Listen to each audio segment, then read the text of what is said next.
Hello, everybody, and welcome to Midday with El Sancho. It is me, El Sancho, your host. NJ Diver, are you here, my guy? Certainly am. There you are. Welcome to Midday with El Sancho. COVID-19 is the big discussion for the day. We have entered into a Streamlabs poll right away. Are the masks working?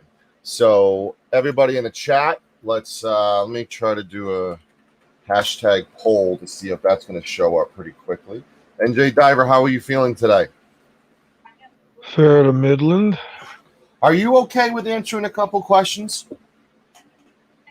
Depends on the question. What age range are you at? Let's put it this way. I just started Medicare.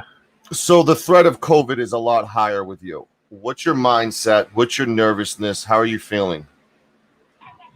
Well, I take the precautions like everybody else. The only difference is I need to stay away from anybody that is infected, for sure, because I probably would not survive it. You wouldn't survive it. Well, I mean, the big issue we're having now is we're looking at the numbers and they're doing nothing but climbing. You know, the U.S. has now entered a new phase in the coronavirus pandemic. Let me play this and get everyone's thoughts on it after we play it. Don't rewind it. Play it. On the coronavirus emergency and that message from Dr. Deborah Birx that we are in a, quote, new phase with the virus now extraordinarily widespread and urging people to take more precautions as the number of confirmed cases rises. California becoming the first state to surpass 500,000 cases. The U.S. now reporting more than 4.6 million cases. Victor Oquendo is tracking the situation from Miami. Good morning, Victor. Good morning, Robin. Florida is right on California's heels, set to top that 500,000 case mark within the coming days. Statewide, less than 20% of ICU space is available. Here at South Miami Hospital, the ICU is at capacity. But we start with that warning from Dr. Birx, urging those who live in a home with people who might be more at risk to consider wearing a mask indoors. Urgent words from White House Task Force Dr. Deborah Birx, saying that the U.S. has entered a new phase of its battle with the pandemic. I want to be very clear. What we're seeing today is different from March and April. It is extraordinarily widespread.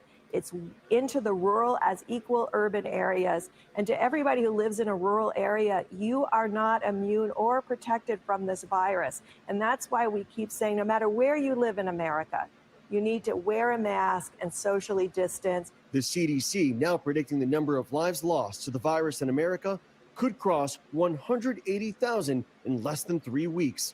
In New Jersey, where transmission rates are soaring after weeks on the decline and new hotspots are emerging, officials are outraged. Everyone who walks around refusing to wear a mask, or who hosts an indoor house party, or who overstuffs a boat is directly contributing to these increases. This has to stop, and it has to stop now. This weekend, officials in New York arrested the owner and captains of a party boat called the Liberty Bell, claiming they did not practice social distancing. As the battle over schools rages on, Louisiana announcing that of the nearly 3,500 new cases reported since Friday, 10% are children under the age of 18, 33% are between 18 and 29-year-olds. This weekend, 27-year-old Red Sox pitcher Eduardo Rodriguez announced he's sitting out the rest of the season. He was diagnosed with myocarditis, an inflammation of the heart, which the team believes is a result of COVID. 29-year-old Joshua Elbaz lost his father to the virus last week. Now he's in a hospital bed in Georgia, trying to fight it off as well. You don't think that it's real. Look at me, I'm in the hospital right now, hooked on oxygen. And my dad just died. COVID-19 also claiming the livelihoods of many Americans. Lynette Hale ran a daycare in Colorado. She says COVID cleared out business and she can no longer afford her home. I'm 70 years old and I'm about to be on the street. What are you going to do? I don't know. And new this morning, pharma company Eli Lilly announcing it has started the final stage of testing monoclonal antibodies, a manufactured drug which it hopes will offer short-term immunity to patients, which could be used as a bridge until a vaccine is approved. So bridges, interesting word there, is the word bridges. NJ, what happened to you? NJ jumped off, so it's just El Sancho right now. There's the panel link. Trying to get Streamlabs to kick in as well, guys, so bear with us. So, bridges, vaccines, there's a lot to digest with that. You know, one thing I found very interesting is the state of Florida went out of their way during the infancy stage of this pandemic to brag about how low their numbers were and about how they're doing it the right way. And the way they're doing it is the right way. Well, now look what's going on. And that begs the question. That begs a lot of questions. A lot of questions. Are we taking this serious enough? Is this the real deal? Should we take this serious enough? Is the mask working? All that stuff. Let's kind of digest everything one to one. The poll question of the day: are the masks working? Yes or no? The Matrix, what's your thoughts on that? Oh, I got a lot of thoughts. I've been off work for a while, but what I can say is I believe the masks are working if we use them correctly.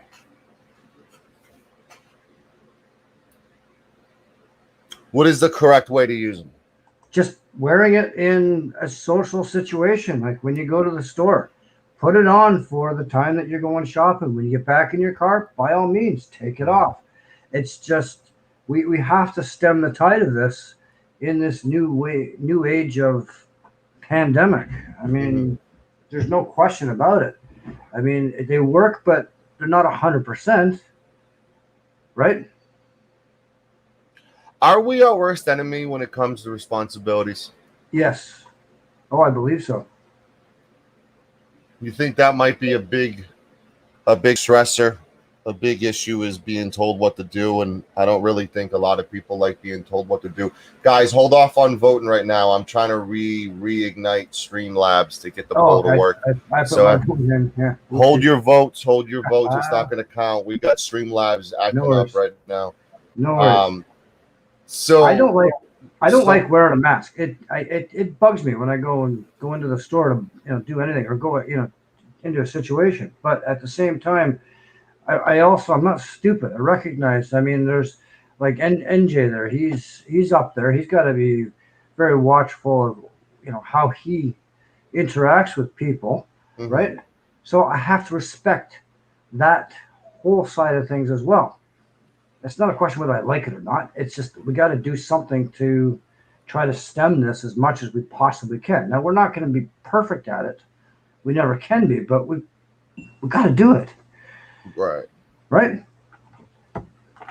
Do you agree with that, NJ? And my question to you is, do you think the mask should be an age-directed mandatory point where if you're 40 or above or a certain age, it's mandatory and everybody else shouldn't be mandatory? Or is it safe to say, let's just make everybody mandatory? Well, let's get one thing straight. The mask is not to protect yourself. It's to protect everyone else around you if you are the one that's infected. Yes, I was just going to say, I have to agree with you on that one. You really would need to wear a respirator that is completely sealed around your orifices and protect your eyes by wearing goggles or specialized glasses or a face shield in order to protect yourself. We got it working, NJ. Finally, I had to reload it and upload it. Great point there. I think the miseducation of the mask is the biggest issue we're having in this world. Is they're looking at the mask and they're not as educated on why the mask is essential and why it needs to be worn to, protect yourself from others, because you could be carrying this. Anybody listening to this right now could be carrying this, and they're non-symptomatic. They don't show the symptoms. That's right. But in the long term, you see, this is not going to be the last and end all of all pandemics that the human race is going to encounter. So if we learn how to deal with this situation now and figure it out, the next time it happens, it'll be an easier time. So we'll all say it happens again and something else in 10 years from now. Oh, right. bring your mask out. Okay, masks are out. Let's go. Let's get this thing over with. But we have to change our way of thinking, because this is not going to be the last time we're going to be dealing with this as a as society, right? I just think the biggest issue is change. I think we all have issues with changing. You know, it's a challenge for that. Since we have the poll question up, I'm gonna play a video about the mask to kind of show people about the mask and the benefits of the mask, and then after that we'll kind of get everyone's thoughts. The poll is going on. You guys are more than welcome to vote for the poll. The poll is right there. Are they working? So let's kind of jump into this mask video and kind of what face masks actually do against coronavirus.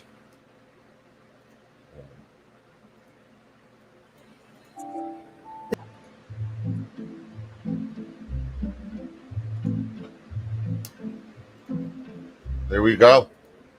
Excellent video there. What do we think about that? What do we think about the video? What do we think about? Did we learn anything? Oh, one thing I learned is just about how the particles travel. That was actually kind of excellent to see. But one word really sticks in my head is respect for others. That's a tough one. Why is that tough? It's showing tough. Respect for others. It's tough. It's tough because you think and you assume everyone has morals and integrity and gives you shit about others when they don't.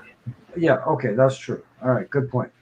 But that doesn't mean you can't show respect towards others, even though they won't show it towards you. It begins and ends with you, and I agree with that. But the uncontrollable is the issue.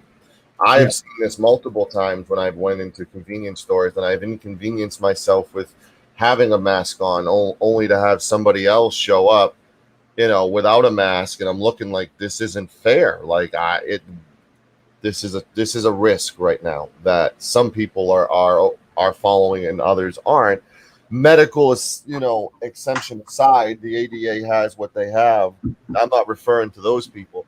I'm referring to the people who are taking advantage of this to the point where they're like, you know what? And I'm not really saying taking advantage of it. They want to go back to their normal lifestyle. Their normal lifestyle is not wearing a mask. Yeah, but you know what? We can't go back anymore. I mean, we have, looking ahead, like I said, to the future, we're going to have another pandemic. We have to look forward, regardless. So we're having it now. It has yet to end. Well, I know, but we still have to look ahead to the future and change everything, the way we live and interact. Period. This just proves it. Right. And I know, hey, Sancho, you wear the mask. I see people that don't wear masks all the time up here as well. But I am doing my part. I'm doing my little part. It might not be very much or worth anything in some respects, but, I have the moral high ground here, and that other person does not. Hey, Joe. What's up, baby? Hey, Joe. What's up, guys? How you guys doing? What's up, AJ? So you've been wearing a mask before COVID, so you got a unique position with this. Is there an I mean, you're used to wearing a mask because you've done this before, so you got a little advantage. Do you think these masks are working, since the COVID-19 or no? Let's be honest. Most people believe that they stop a virus, which is, I don't know how many microns. I used to know from going through. That shit's impossible. It's not even an N95. That doesn't work. However, for your larger particles, yes, it can catch some. And it's still, they got the percentage on there. It's a low percent that they're effective. Even sneezing on a person, it can still get them through the mask. But it does catch some of the larger pieces. So it works, but it's a poor vehicle, a poor device to use. I think, I don't know, would you wear a mask for the flu? I think people are misinformed. I think people think that they go out there and a perfect breeze on them if they're wearing a mask, they're protected and all that shit. And that's not the case.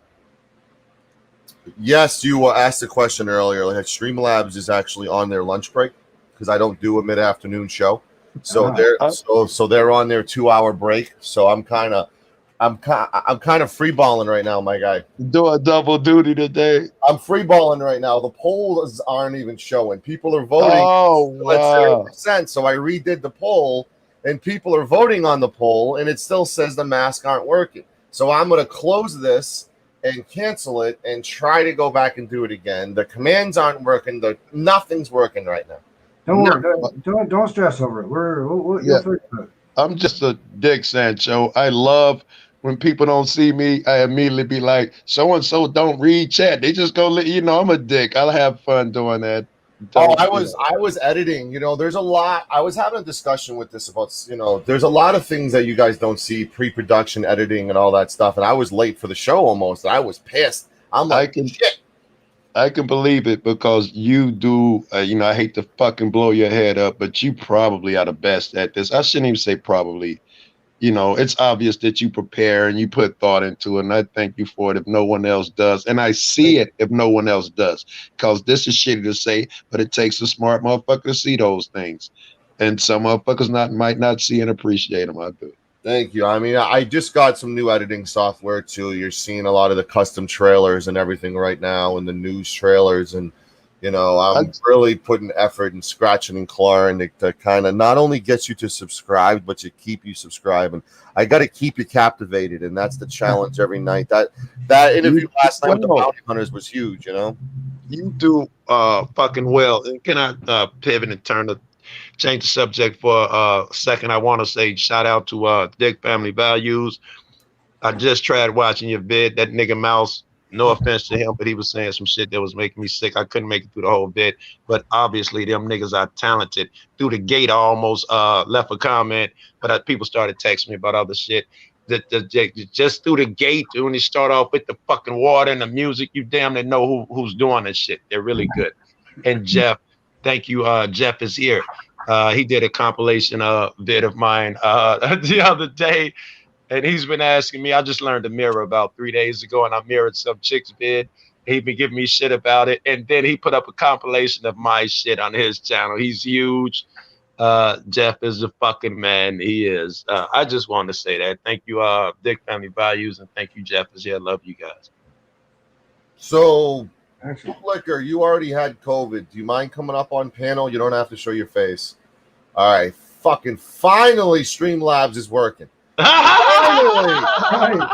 Look, this is how I started my show. I am okay with everybody promoting everybody's channel. It's peace and love here. But I'm trying to fight with Streamlabs for 30 minutes almost. And I'm seeing 15 Dick Value freaking Family Values posts, and I can't even post my own channel. Finally, Streamlabs. Holy shit, man. I'm trying to get these commands working, and now they're finally fucking working. Oh, fuck. So we can vote now? Yeah, we can vote now. I hope you can vote now. That's all right. I'll try it. Here we go. I'm sending in a vote. The bastard's back from lunch break, Sancho. I really think he came back from lunch break. Let's see if he's back from lunch break. Attention. Oh, wait a minute. This is go subscribe to Masco Report and ask who the hell is Kate. Attention, everyone. Joe Cool has temporarily lost his weed bag. Nobody move. Hands up and we can see them. Yeah, absolutely. She's back. I lost it again, Sancho. The other night when we were on, I said I'm going to go get it. I couldn't find my shit. I went to buy some, and I was too embarrassed to hop back on. You guys would have tore me a new asshole. And it was the same place. It was upstairs on a nightstand, the same place I lost it last time. Was it really? All right, so now it's working. Yeah, so the lunch break's over with. And it's always in the I mean, it's the greatest feeling in the world when you find it after missing it for a couple days. You're like, fucking score. It's like finding a $20 in the couch. Well, I got an idea for you guys. When you get a new bag, what you do is you put a little, the clapper, put the receiver in the bag, and then all you have to do is just clap your hands, and it'll tell you where it is. Or do that shit with Siri. When I lose my car nowadays, I hop out the car. Siri, mark my car, mark my location, and then I leave and come back. Yeah, just put a tracker device on it, then you're good to go. Siri, track my weed. Well, here's the biggest issue with COVID, with germs, with all of this stuff. You know what is the nastiest thing in the world, and we love it the most?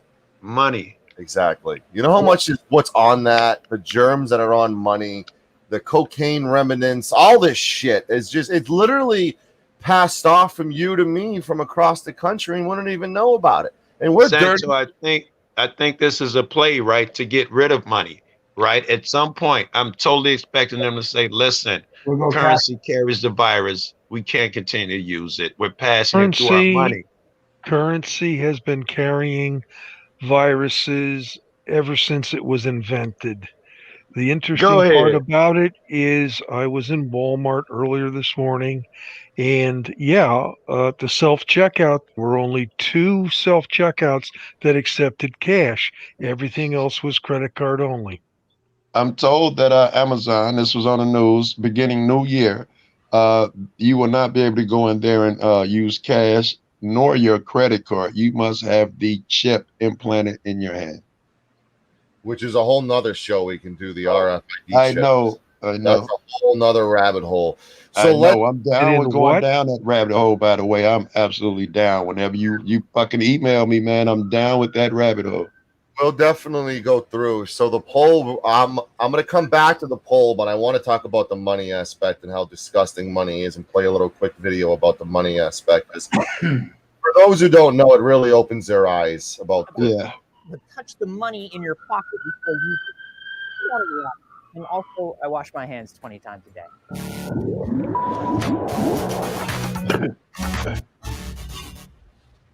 Anthony here for D News, and money is gross. And I'm not talking philosophically. It's just physically gross. By nature, it gets passed around quickly and is touched by everyone who has it. That's got to be a hotbed of germs and bacteria, right?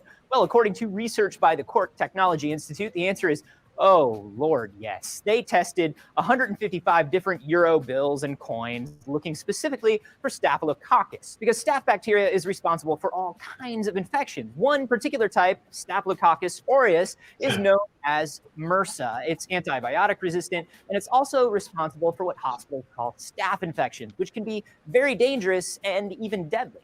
So, out of the 155 pieces of currency the researchers tested, 97% had some form of Staphylococcus living on it, with an average of 22 colonies of the stuff per bill. And 62% of those strains were antibiotic resistant. Now, they didn't find much of the actual MRSA infection-causing kind, but they did note that all the bacteria they tested could live on bills for 19 days and on coins for 16 days. There we go. There we are, passing this stuff from hand to hand every day. It's not anything to be deathly afraid of, but it certainly is gross, right? The researchers suggest removing cash from hospitals to lower infections, but the truth is, but the problem, Joe, is when you see that pile of money, germs isn't anywhere near your thought process. No, it's not. You want to get that money and spend it and save it. Germs isn't in your mind. Getting sick isn't in your mind. That's a whole lot of fucking money. Those are two different things, Sancho. Germs are always in my mind when it comes to money. I always tell people never put it in your mouth, kids and all of that shit. But the other thing you said, getting sick, that is not in my thought process. Because I don't know, because I've been having this money so fucking long. And as far as I know, I go years without being fucking sick. Let's finish this. Is that all the stuff we touch every day is covered in bacteria. It spreads very easily. That doesn't mean that money isn't just plain icky, though. A 2002 study by the Southern Journal of Medicine said that 94% of U.S. currency has the same amount of staph, plus fecal matter. It actually concluded that your money has more germs on it than your toilet. Whoa. And you know that rumor about most money having trace amounts of cocaine and other street drugs on it? Yeah, that is also true. About 90% of all U.S. currency, actually. But before anyone tries to start a countrywide intervention, you should know that it's mostly because when money is passed through ATMs and sorting machines, contaminated bills rub against the machinery and the clean bills, and everything gets all hooked up, for lack of... Say again? I was asking you, can you pause it? Are we all... aware that I lost my train of thought. It'll come back. You played a bit, it'll come back. Then imagine the technicians that have to clean those machines, what they go through. That was it. Thank you, NJ. He just said 90% of all currency has cocaine and some type of drug residue on it. And do you know that, I don't know if they still doing this, that they were taking large sums of money from people and saying that because it had drug traces on it, you had to prove you didn't get it from drugs. When 90% of currency has that. Really? Yes. They've Wow. been taking people's money on the fucking on the highways and shit when you're going out of state, saying that it contains fucking remnants of drugs on it. How do we know it's not drug money? You got to prove it. You have to come to us and prove how you got it before you get it back. Should you wash your money during this epidemic? Let's watch this video and get thoughts after. All right. Tennessee is the worst on that, from what I'm told.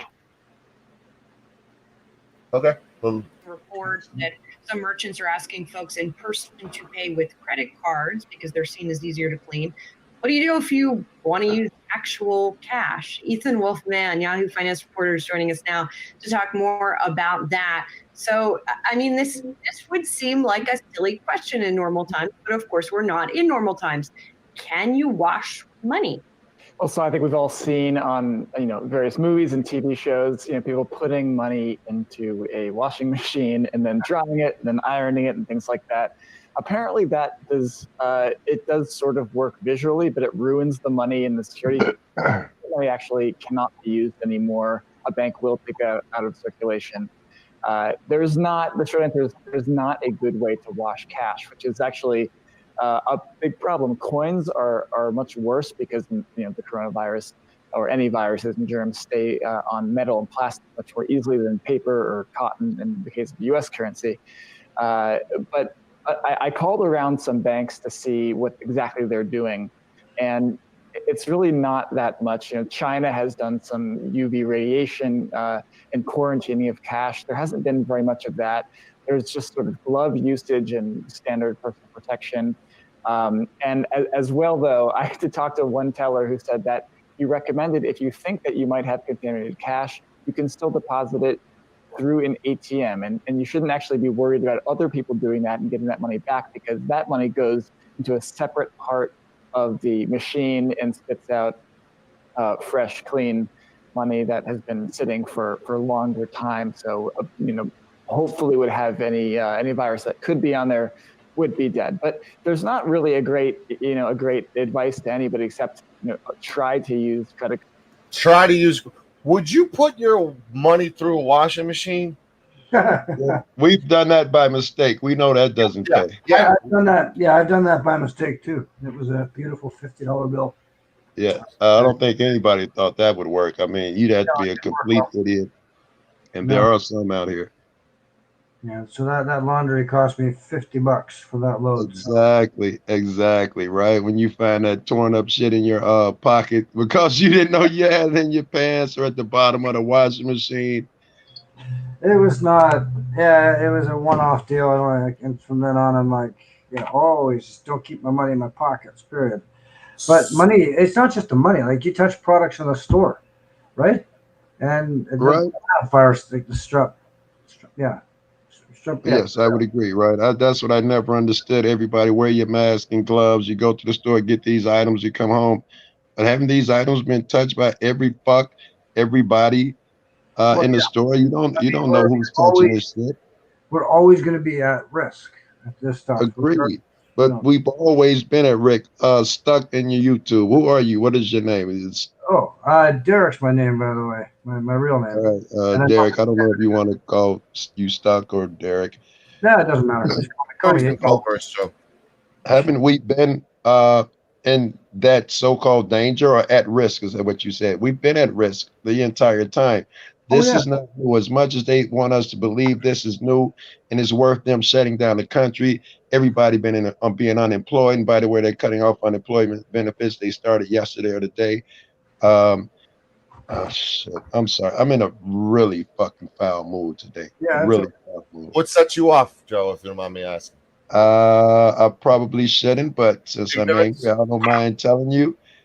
This cat, my phone died a month and a half ago. This cat, everybody promised to donate, pay me, give me a phones and all that shit. No one did. This one cat who was going to buy the entire phone would give me $800 for the phone. First, he didn't send the fuck. He forgot after 2 weeks of me being retired. I'm waiting. I'm trusting this cat. He says he forgot to put the stamp on the envelope. It came back to him, which is bullshit. I think it still would have come to my crib. I don't know. Maybe I'm wrong. And then after another fucking couple weeks, some bullshit occurs. Then he puts last week or whatever, he shows me a video of him filling out the fucking check, putting it in the mail, all that bullshit. Great. So I ordered a phone, right? I get money from places, whatever the fuck, I probably should not. I should have been patient. I ordered the shit, go to cash the motherfucker today. Insufficient funds. I think he's playing with me.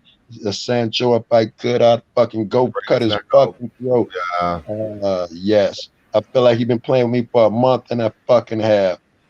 And I'm angry as fuck. I'm not gonna bullshit. Yeah, I saw like Diamond Justice offer you a phone like a month and a half ago. Yeah, many people did. I give them all my email. Nobody came through on a fucking dime. That's why I always say keep your circle tight and remember situations like this. Agreed. If I had a spare one, I'd give you one because yes, apparently. And then I just fucking paid my rent because I thought I had that fucking shit to count on. No, I was jagged off my rent money thinking that I don't know. The mods, can we plug Joe's PayPal? He's not asking me, so I don't think you can find it. My mods couldn't even find it in my live. I saw mine too. Somebody find Joe's PayPal. My mods are the best, so they'll find it. Plus, we share a couple mods as well, so that's not going to be an issue. You're not asking me. Then you got talented individuals. I got the coders. I got Genesis, Sugar, Blue, my too. Lacey R. I got the coders mods.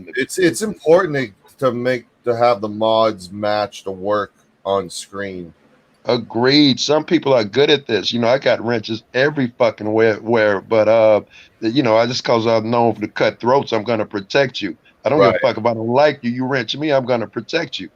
But then you have the real professionals that ain't even watching the stream. They're so busy doing their fucking job. It take me 30 minutes to say hi to everybody when I in a room. So I suck at being a mod. That was my issue last night with that bounty hunter. I don't know if you caught that interview, but it was a 2-hour interview with a bounty hunter and going over and all the bad people that he's apprehended and going over some of his catches, and people in the chat were just flooding with questions. And I did my best to get to every one of them. And then after the show, I went in my Discord and we did a big talk. And I literally keep my mouth shut and I'm like, what did you guys think? What did you guys think? And a lot of people are suggesting that I need like someone behind the scenes, like a masshole has, to kind of work the chat. I would agree. And highlight the chat and put that in my direction just in case I miss something. Like somebody backstage who just chills backstage and highlights the chat and kind of works with the chats. And I need something because when I'm balls deep in like an interview, you're gonna see stuff. You're gonna miss stuff for sure. It's hard. Fuck. Well, yeah. You'll miss stuff. So you gotta find somebody that's good. Don't ask me because I have the patience for this kind of stuff. Boom shakalaka. Not even 3 fucking minutes to find this PayPal. Not even 3 fucking minutes. Holy cow. Make sure you put in the description love from the El Sancho crew. He's not asking for shit, but he deserves it because you know what separates Joe Cool from a lot of these people? The man is a working man since day one. He's worked his ass off. This isn't his priority income. Nope. Half the time I see the dude on panels, he's got paint all over his fucking hands from working his ass off. So you got to respect that. I'm not going to bring him up until I'm done talking well about him because I'm not going to do that about him. But the thing with him is the moral and integrity aspect of not e-begging and all that shit. He doesn't like the fact that I'm plugging his PayPal right now probably, but tough fucking shit because I think he's someone who deserves it because the guy's a good dude. Welcome back, Joe. I was just talking shit about you. Sorry. I got you. Thank you, bro. Wait, I saw the mail post my PayPal. They all do. It took 3 minutes. Sorry, did you just recently retire, Joe, or are you still busy? You still working? I was retired. I'm busy as fuck. The shit I did yesterday probably got, I don't know, 12, 15,000 views. And I got one on deck that I think is even stronger, but I'm not going to post it. Big Nick say no. You have to have at least a 2 to 3 day waiting period when you drop something that's hot. And it's hard because I got a really good one on deck. Yeah, I've been out there every fucking day. Okay. After work, I've been doing this shit. Okay. So I'm off this phone here is I don't know how fucking old it is. But I remember when I got the one after this, I took it to the store and they told me it had no monetary value. That's how old this phone is. Right. And the other one I got is somebody's secondary, tertiary phone. And it doesn't do StreamYards and it has microphone speaker problems and shit. So I'm running around with 2 phones and a third one that is damn near useless. So this is why I've been trying to be patient and get one fucking phone. Yeah. Well, you can't really believe anybody until they act instead of talk. I mean, action. I know, but these are people who I consider friends. You know how crazy I'm about you, nigga Sancho. I maybe trust too much. I had a discussion with somebody else who just recently realized that a lot of people she thought were friends weren't, and that circle needs to be tighter. And I'm telling you this. Oh, you don't have to. I'm not curious about shit like that. Sure, you know who it is. I mean, I've already. I'm sure I do. I already some popped in my head. But it takes shit like this for eyes to be open, whether it's drama or disappointment. You know, it's going to be one of those D's, disappointment or drama, for you to be like, motherfucker. That's what. Yes, right. You see your friends like when I first started this, everybody was on some choose sides shit, and they're telling me that the guys who I love now, the fucking Navins and the fucking NJs and all them were bad guys, or Teresa's or someone. And I would fucking hop in and I see my guys doing the same fucking behavior. They're going back, bitch, cunt, slut, whore, and then get off and fucking want to text me. You see what they said about me? And you know, I try to call it down the middle. I'll be like, nigga, no, I couldn't distinguish the two. It's difficult when the word troll is being used because I think it's being abused. It's being abused to the point where almost like the racism words being abused. Yes. Where you're a racist. What? Like what the what? Yes. What? You're a troll. Yes. You're a troll because you disagree with me. And yes, right. There are talented motherfuckers. I hate to call the name of someone in chat, but I've never God, I'm just motherfucking we got some good professionals here, right?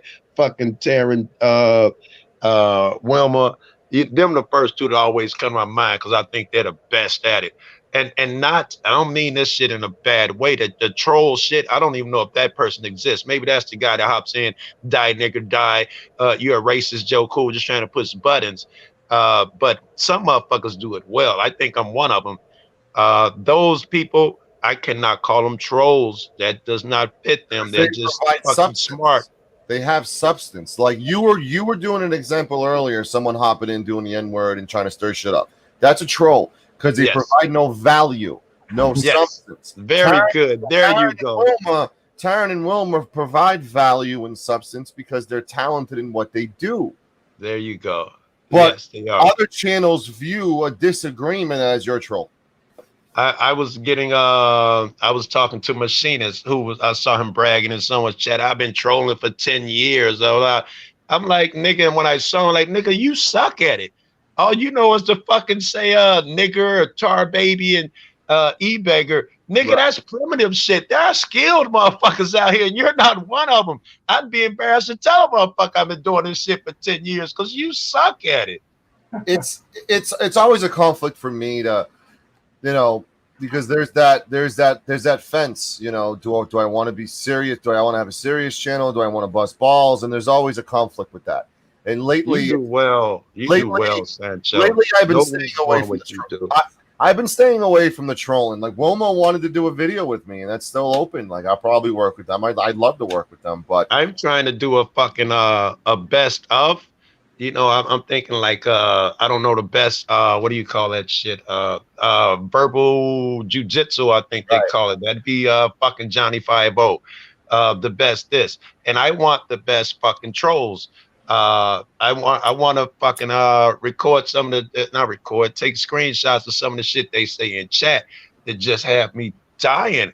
And some people are good at it. Like you say, they create substance, whatever it is that you need, they provide it. And I wanted to say find out who's the best at that shit, right? Right. Some I'm niggas making are really 3 good. days. Sheba is Yeah. good at getting under niggas' skin, and sometimes niggas need that shit.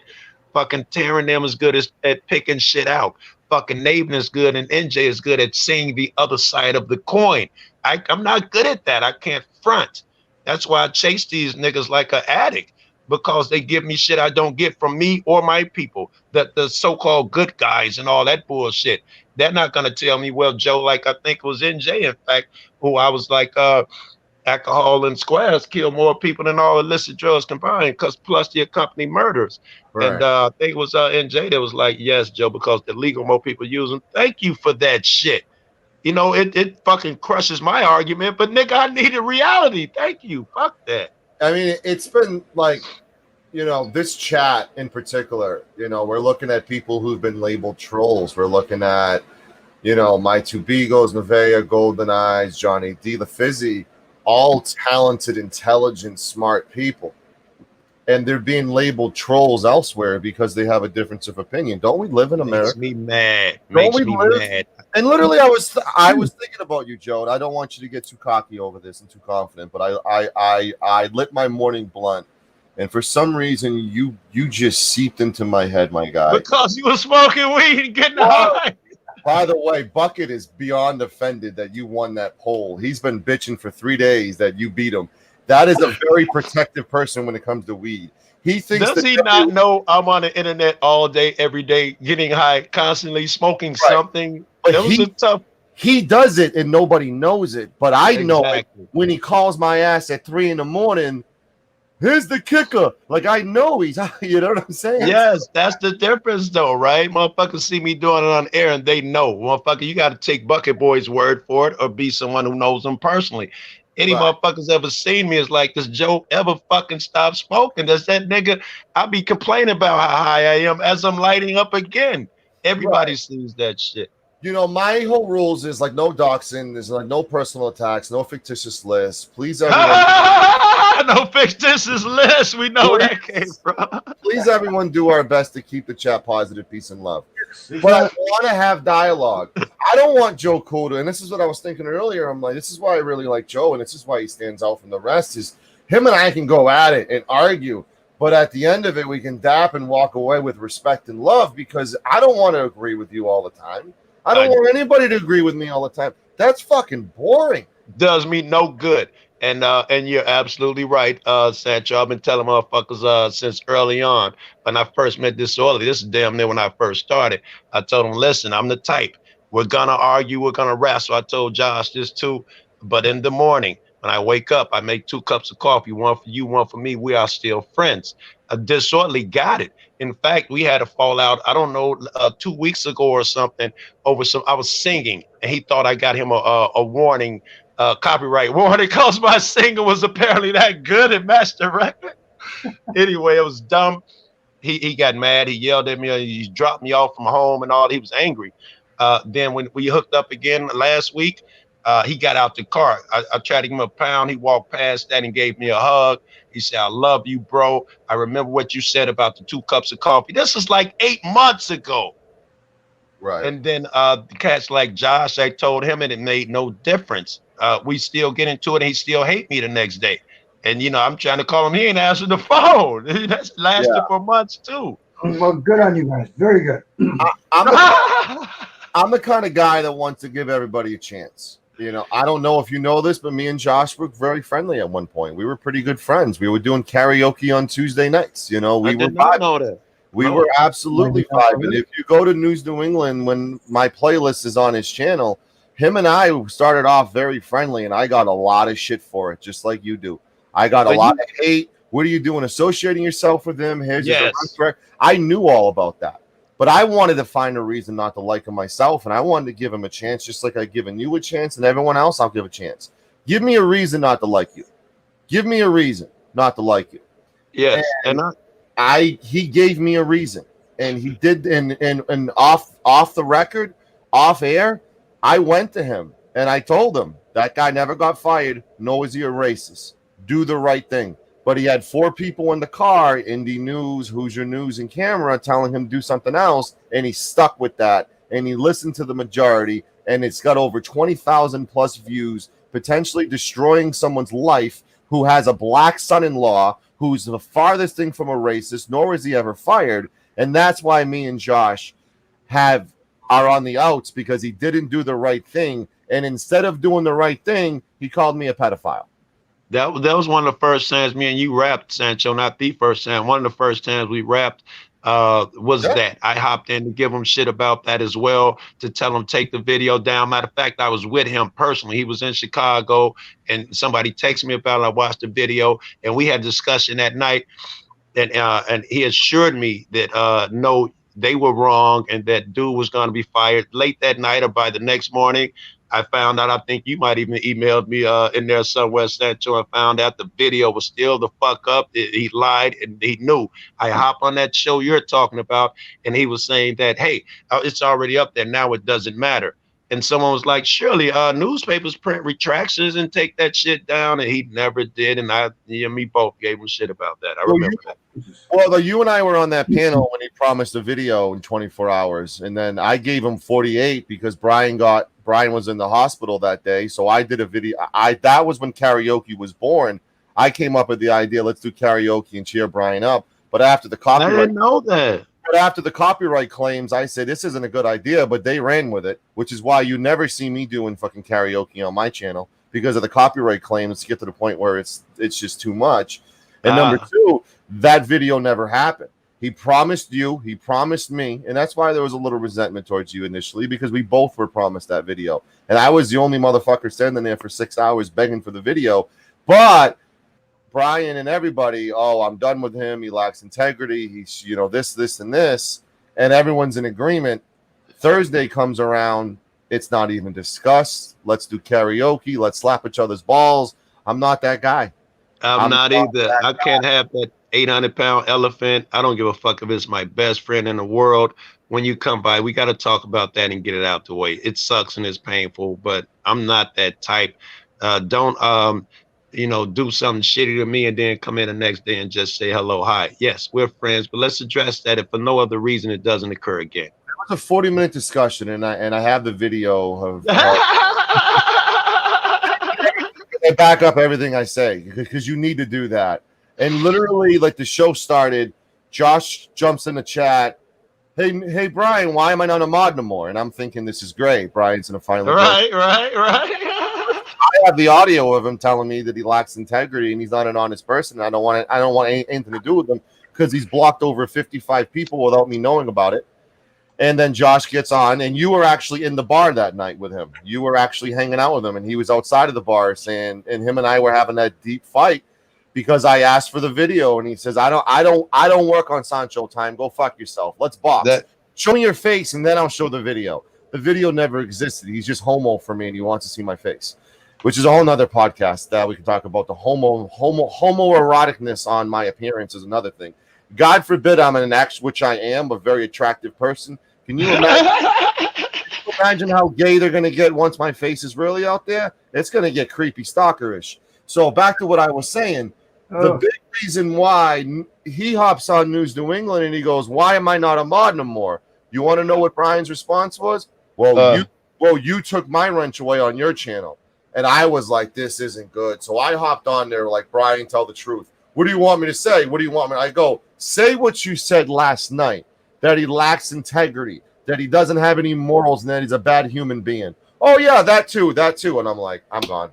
Because I knew, because there was only two people who had his ear, me and Josh. But only one of us was an administrator of his YouTube page, and it was me. And you saw where it was going. You saw it develop. I think I'm like that too with Josh. I know that night you're talking about, when he was trying to explain it to me, it was falling on deaf ears, and why he did what he did. One of the words he said, and I try not to talk about conversations I've had in personal conversations. Guys, does this sometimes feel like you're back in high school again with the high school drama? Oh my God, I hear that every day from my ex, and oh my God, every day she calls it high school. Joe, don't you get sick of the high school, blah, blah, blah. And I tell her, I'm the right guy for the job. Because one, I love to debate. Even if it gets yelling and shit, I'm absolutely fine. I prefer yelling. Debating and doing what some of this I'm hearing you guys talk about going on. I mean, debating and having a difference of opinion and going on with discussions is one thing, but doing, if I heard you correctly, Sancho, the guy, he banned 50 people without your knowing about it. Like, well, without the person running the channel knowing about it. Nobody runs my channel but me. Okay, right. Or whatever, so like it's just this behavior is just, that's different than just having straight up discussions with people. And the reason why I had a registered sex offender on there for over 2 hours, and I wasn't called a pedophile then, but when I started my own channel because I'm a legitimate threat to them, that's when all the name calling starts. That's a lot of it, Sancho, that being a legitimate threat. I think that's why motherfuckers attack me in their head. They see shit going wrong and they be like, this nigga's gonna attack me. He's powerful, so I gotta go hard. And I think they realize that, and then I don't know, after whatever, next time they see me, I'm still fucking smiling. I'm the same guy. I haven't made a bit about you. I haven't gone live. I haven't called you names. Then you can calm down after a while and see, okay, I thought I was going to be attacked. I think it's fear.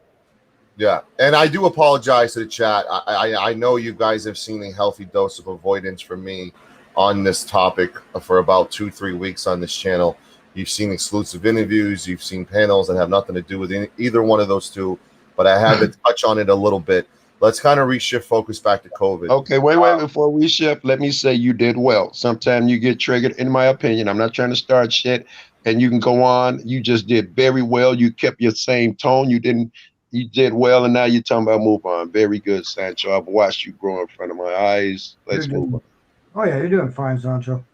Right. Well, it's and I don't mean to be disrespectful, but this is a channel of multi communities, not just one. Very good.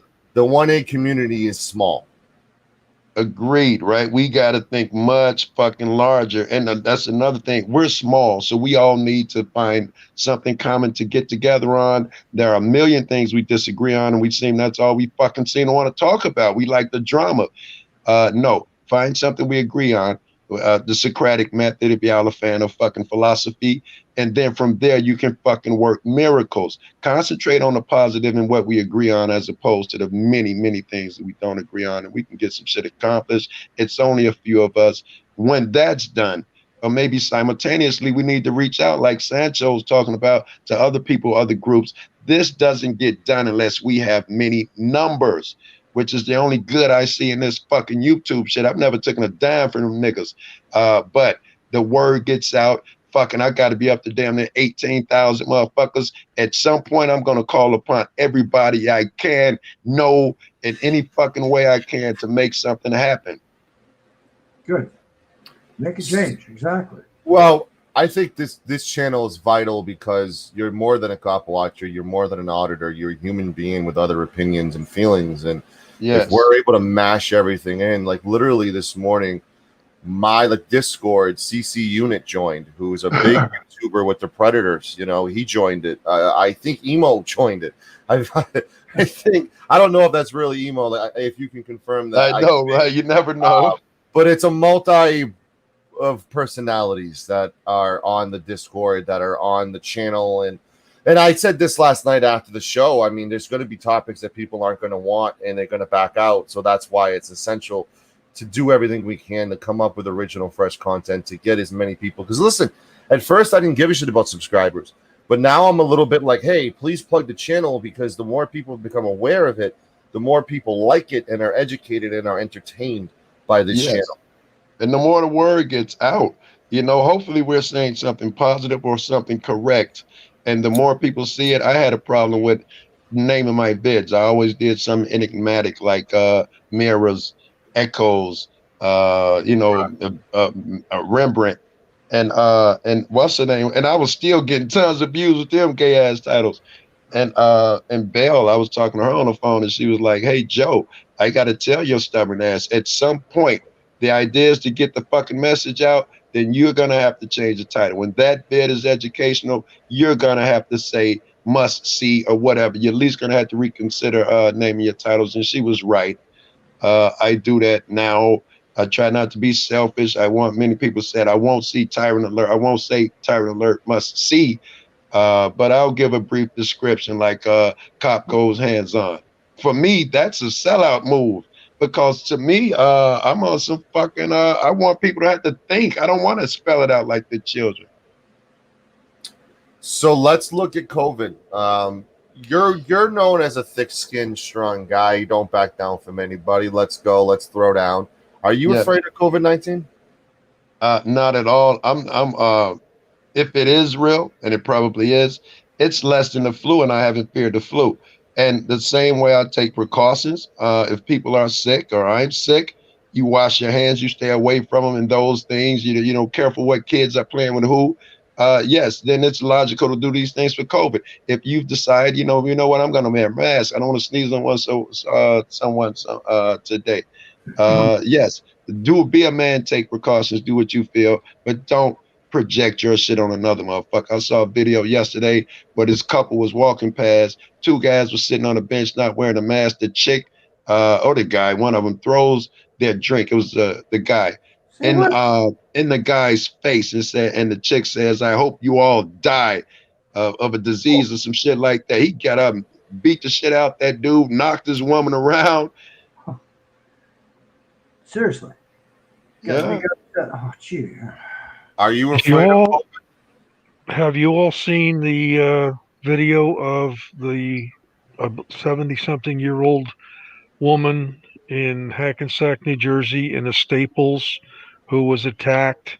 She is a liver transplant survivor and was trying to advise someone that their mask was not worn properly, was attacked by them, and ended up having in the hospital with a broken leg.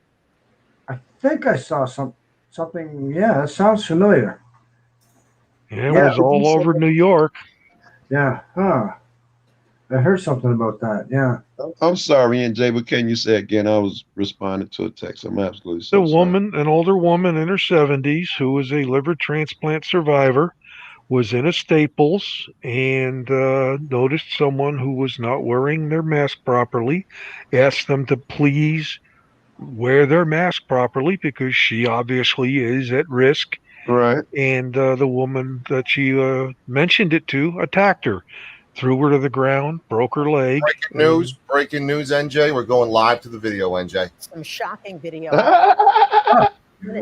Another woman grabs her cane, throws her to the ground, breaking her leg in the process. All of this happened Oh, wow. in Hackensack after the No, I victim didn't see asked that. the attacker to wear her mask correctly. Eyewitness News reporter Anthony Johnson is live in Hackensack with the story. Anthony?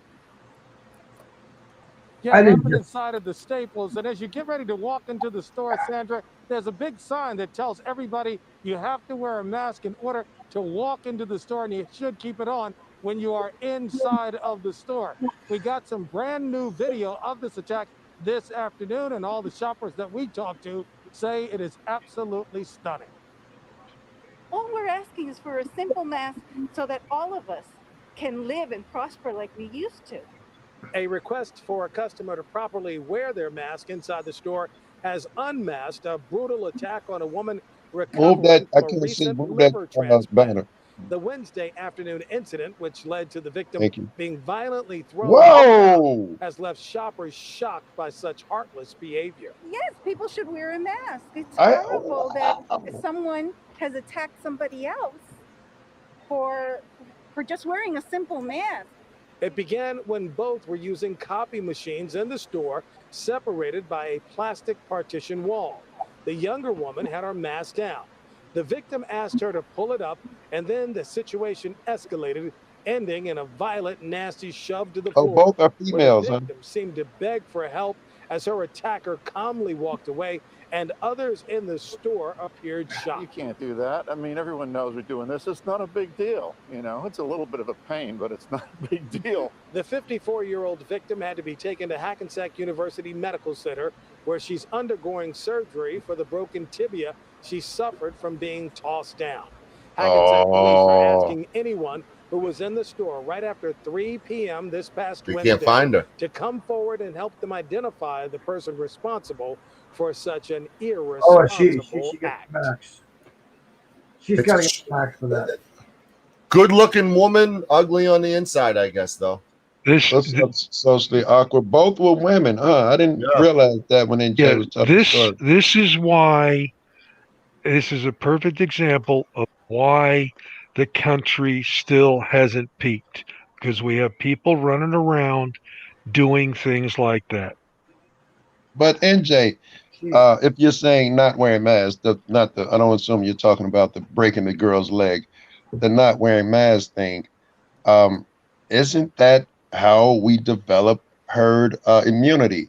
There is a good argument to be made that by dicking around and keeping everybody fucking washing their hands and wearing masks, we're just prolonging the inevitable. We No. have to fucking get this shit, or we have to fucking trust the government to give us a fucking vaccine. Okay, Joe, I gotta tell you, the herd mentality is a good one. Herd immunity. If I said mentality, I misspoke. Herd immunity. Herd immunity. Sorry, not mentality. What am I saying?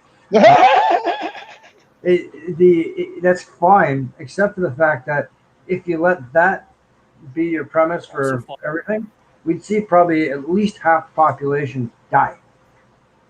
Why would you say that? There is no evidence to suggest that. No, If this thing, I'm just making up a number, but you're going to see a lot more people potentially dying over this, and we aren't going to build immunities properly. So I'd rather see us do this and get a vaccine through the scientific methods. Like, are you aware that when they came out with the new numbers, the reason they did it is because people did independent studies and found out that most of us already have antibodies far, far more, millions more than we ever thought have already been exposed. California, the new numbers in California, as opposed to being 1 in 10 people dying, was 0.03% death rate. Okay, so Joe, so what you're telling me is I see you face to face. I don't wear a mask. You don't wear a mask. There's a potential for you to get, die. You're okay with that? I am. I live with that every day of my life with the flu or whatever other bug is out there. I live with that every day. All right. No, but I don't want to put I don't want to put you at risk. If you're if you're potentially at risk because of your age group or whatever the case might be, I don't want to be responsible for you dying. I totally understand that, and I told you if I see an older person, if this flu fucking season's going around or something, then I make sure I wash my hand. I take precautions. But generally speaking, right, in order for us to get this, we have to go out and till the soil. That's how we get bacteria that makes us immune. That's the way the human body works. We have to face this shit. I'm not disputing that, but I also the moral responsibility says I don't want you to die because of me. Do you understand my what I'm saying here? Why don't you go out every day before COVID and wear a mask? Because you could give someone the flu, or they could give it to you. True. Okay. Yes, that was but there was vaccines for the flu to help stem that. Yes, they do help stem it. I don't know how effective that is. As far as if you still have the carrier or whatever, you have a bug, you sneezing it or touch someone else and giving it to them. You could take precautions not to pass that flu. You just handle money. Someone had the flu before. Why not wear gloves every day, all day? True. We did before. We did not before, but this scared our socks off. I started quarantining and staying at home before they even started the lockdown. I was trying to be mature. If there's something killing 1 in 10 people, I'm going to be an adult about it. You don't have to tell me what to do. I'm fucking smart as well. But then I read the new numbers. I saw the studies. I can tell you what colleges and universities they came out of. I can tell you that WHO and CDC also, they were prompted, forced to redo the figures, and their figures, instead of that 1 in 10 people dying, came back to less than 4%, less than the flu. This thing is less deadly than the flu. And these are the same people that told you shut down the government, 1 in 10 people will die. They put out the new numbers and everyone's ignoring it. The news isn't blasting that all over the place, that everybody's already been in contact with this fucking bug. You who's wearing a mask, you've already probably fucking got the fucking antibodies and shit that you were gonna develop.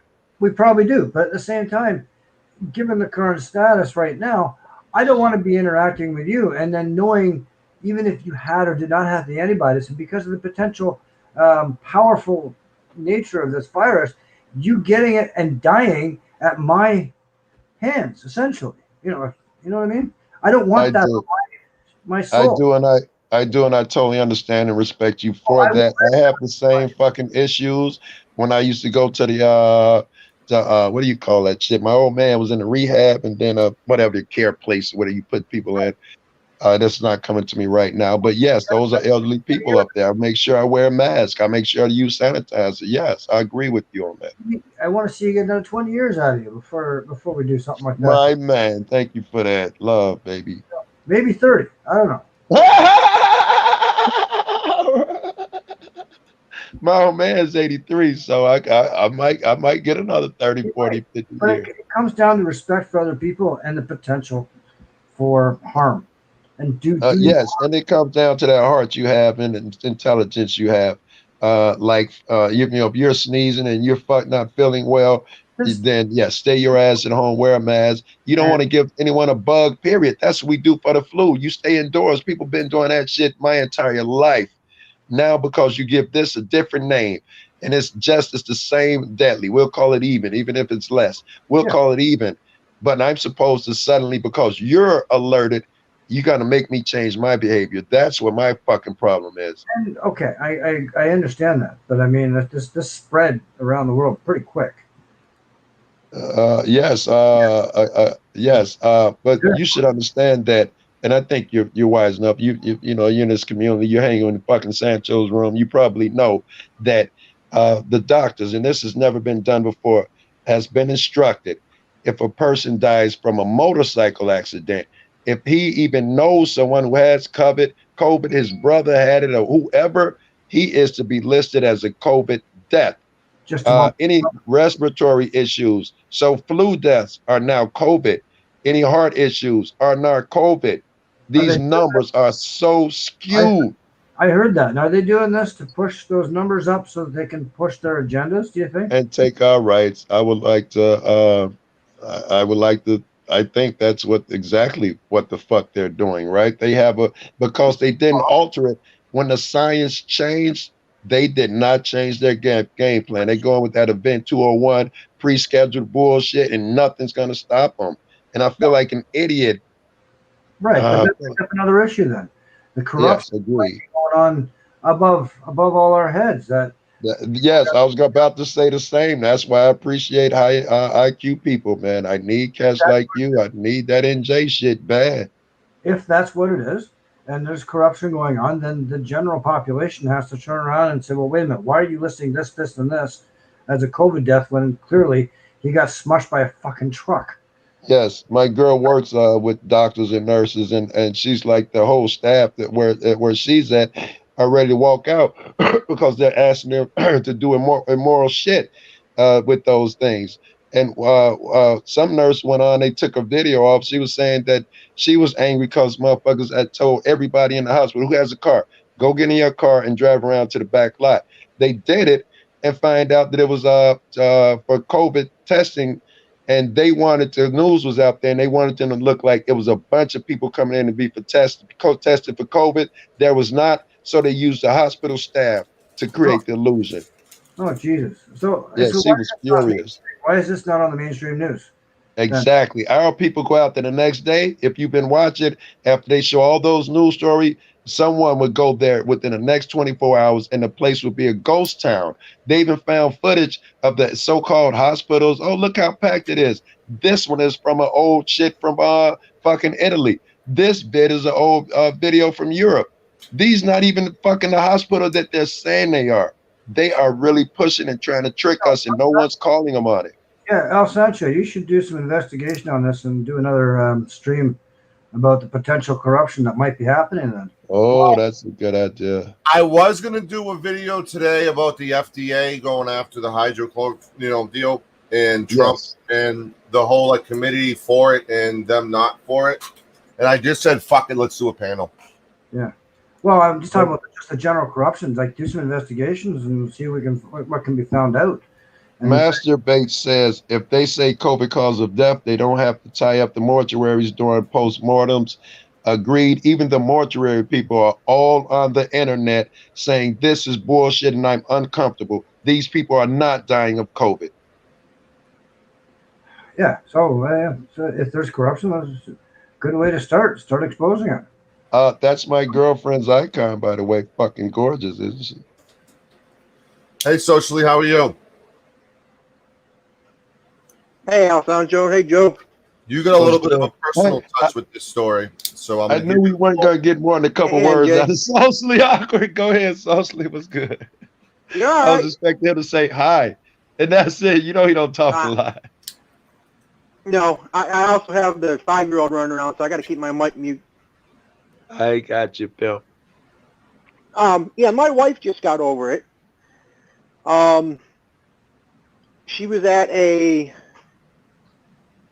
they went to a baby shower. There was 9 people there, all family members, Yeah. and all 9 of them came down with COVID 48 hours later. Mm-hmm. It varied from person to person. My wife was in bed for 2 weeks. Yeah. Her sister was only in bed for 1 day. Yeah. 2 of the other people had no symptoms at all. So I mean, it was just different. Interesting. My wife just went back to work today, so she was out of work for 3 weeks. I have a heart condition, and as far as I know, I don't have it. I wasn't tested for it because I Or didn't have perhaps any you're symptoms. asymptomatic. Being around your wife, Correct. I'm sure you've already gotten whatever you're gonna get, and you're asymptomatic. And you should know, studies have shown not one asymptomatic person. I'm sorry, I got a phone call. It's important. That's okay. Go on. But yeah, anyway, Sancho, your poll question, are you afraid of it? No, I'm not afraid of it. I guess I'm not afraid of it because, if I'm going to get it, I'm going to get it. You can do all the practices you want. Look at the people that work in the hospital that do it the correct way. They still get it. So for me, I'm not afraid of it, no. My one person that I know is a nurse who got COVID, and it was hell. She had no energy. Every little thing she did was like a 2-hour gym session. It was exhaustive. It was mentally, physically draining. It was hell. And she was on the front lines. Her hospital was actually one of the ones that were specifically designed for COVID patients. And she got it, and she got it bad. And she's okay now? She's great now. She's back working. She's back on the front lines. Oh, good on her for doing that. And everything, but at best, anybody who's putting themselves on the front line, I have high respect for this. It works. I'm just a pussy. I'll go hide in my closet while this is going on. Right, because that was it. Like once it personally affects you, and I know that socially it probably made things a little bit more real for you once it hit that close to home, right? Oh yeah, I mean, I never doubted that there was something out there, but I've always been kind of wishy-washy about the numbers and what the mainstream media is really pushing. And that's just my personal opinion. Can we talk about the numbers and if they're inflated or not? Let's play this video. In my opinion, hold on. Let's play the video first. Hold on. Let's play the video and then we'll comment on it. All right. 3,000 Americans who have died from the coronavirus. Now the deadliest nation in confirmed COVID-19 fatalities. How many of those people had other health risks at play, though? Cannot find anywhere the definition of what it means to die from this virus. The idea that we're going to allow people to massage and sort of game the numbers is a real issue because we're going to undermine the trust. As deaths in the U.S. from COVID-19 have increased, the death toll count has been misinterpreted and even played down by some.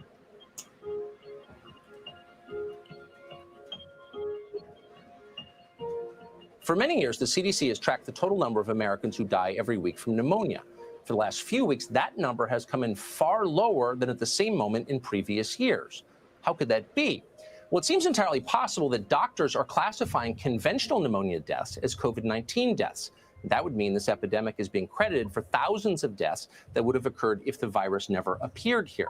Carlson was referring to CDC data that was also widely circulated on social media. But the CDC said those data are incomplete. And others on Twitter pointed out that the so-called dip in pneumonia cases is caused by a lack in reporting and has occurred in past years too. Mm-hmm. President Trump has also cited misleading figures on swine flu and seasonal influenza to minimize COVID-19 deaths.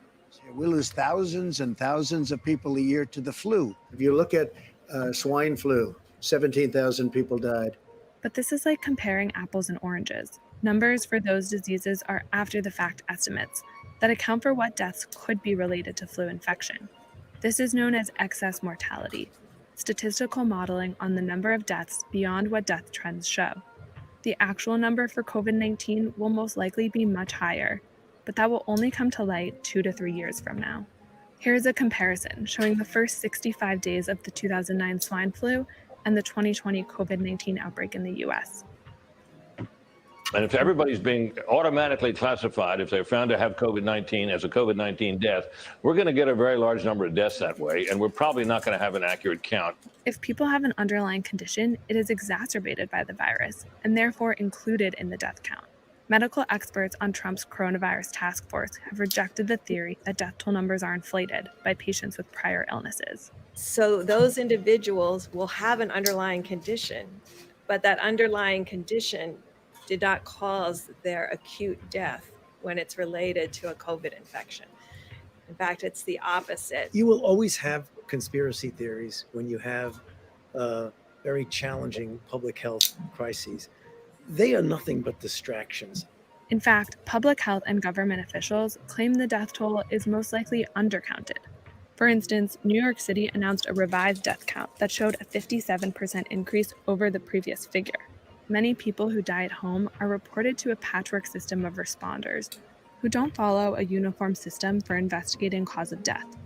Until mid-April, the CDC only counted deaths in which the presence of the novel coronavirus was confirmed from a laboratory test. And a widespread lack of testing in the early weeks of the outbreak in the US means people who most likely died from COVID-19 were not counted. Plus, tests in certain rural areas, prisons, and nursing homes are still hard to come by. As they are vital to prevent the virus from spreading among the living, they are not being used on those who have died. What do you think? Socially awkward. You first.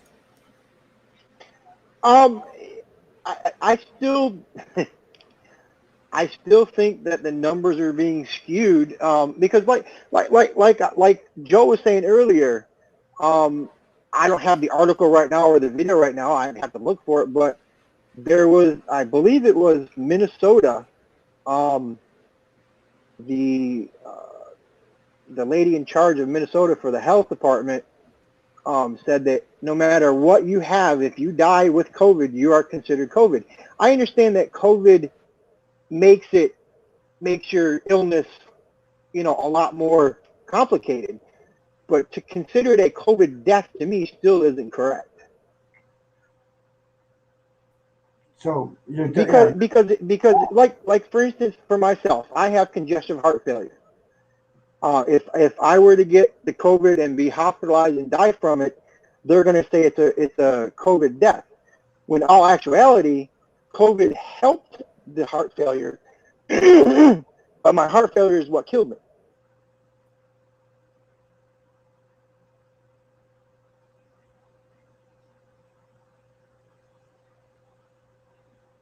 Jesus, these numbers don't add up. That's not right. Like, why is this being allowed? Well, the question is the COVID death rate numbers legit? Is the COVID death rate legit? Yes or no? No. It's as legit as you want to believe. Yeah, but if they're falsifying, well, not falsifying, but they're saying that somebody gets hit by a car and dies as a COVID death because they had COVID in their system, then you get that many times over, you're going to get a very skewed number. Right. And they're allowing that to be. They're not taking that extra step. And you're saying the mortuaries and morticians and are standing up and putting their foot down and saying this is BS. So it's good that they're doing that.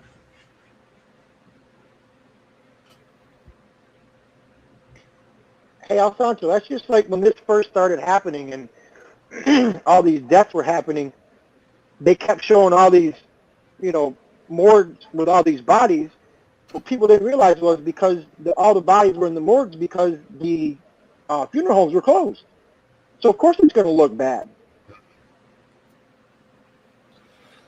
Well, that's the big issue, in my opinion, is when you look at the death. That's too bright. That's too bright, right? Yeah, that's too bright. When you look at the death rate and you question, I mean, listen, we haven't encountered this before, so we need to expect mistakes. Let's just be upfront here. With anything new in anyone's profession, you're going to make mistakes, and it's a learning curve. Joe, there is nothing new under the sun. We went through this back in 1918 and haven't learned from our past. And we should also know better to be falsifying, or being lazy. Let's put it this way: lazy, and calling, a death a COVID-19 death when somebody, like I said, gets hit by a car or a different kind of death. So I played this the other day, but I want to go over a couple myths about COVID-19. Is that okay? Yep. 5G. That's the big one. I love that one. I love that storyline.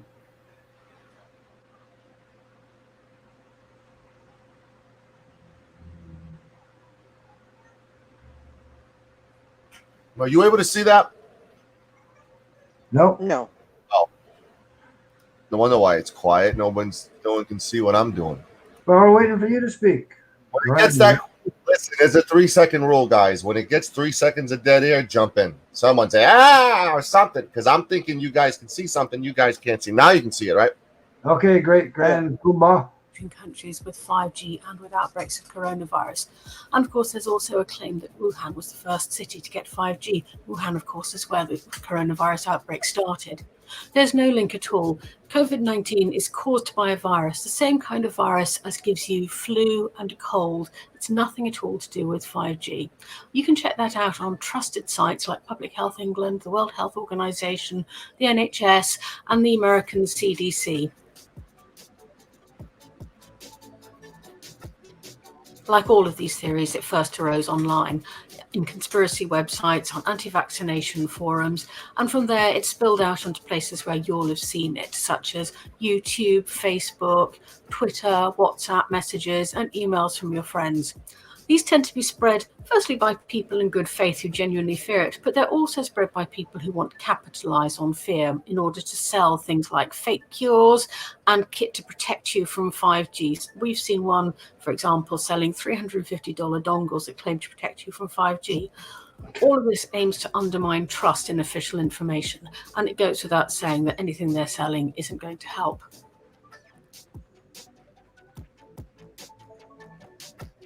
We've seen celebrities such as Amanda Holden and Woody Harrelson and Kerry Hilson, among others, share these theories, and they absolutely turbocharge them.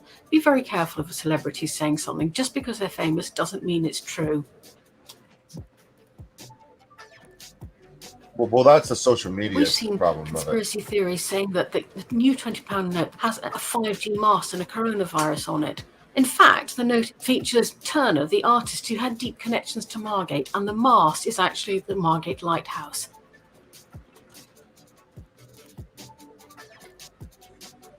The first thing to say is don't be part of the problem. Don't forward them. It's really tempting to put them up and rebut them point by point, but that actually shares it on. So the thing to do is to engage with the person who's sharing them. Listen to their fears. So the 5G theory. Are we over the 5G theory? Is that just a moved on thing?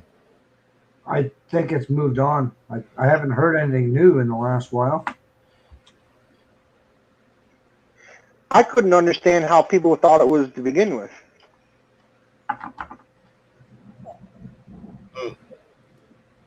I couldn't either. I saw some of the conspirators, a couple of them online, and it made no sense. They were just rambling about this. So, have you guys heard of this new film coming out called Plandemic? No. It's a virus conspiracy theory. It's a movie called Plandemic coming out.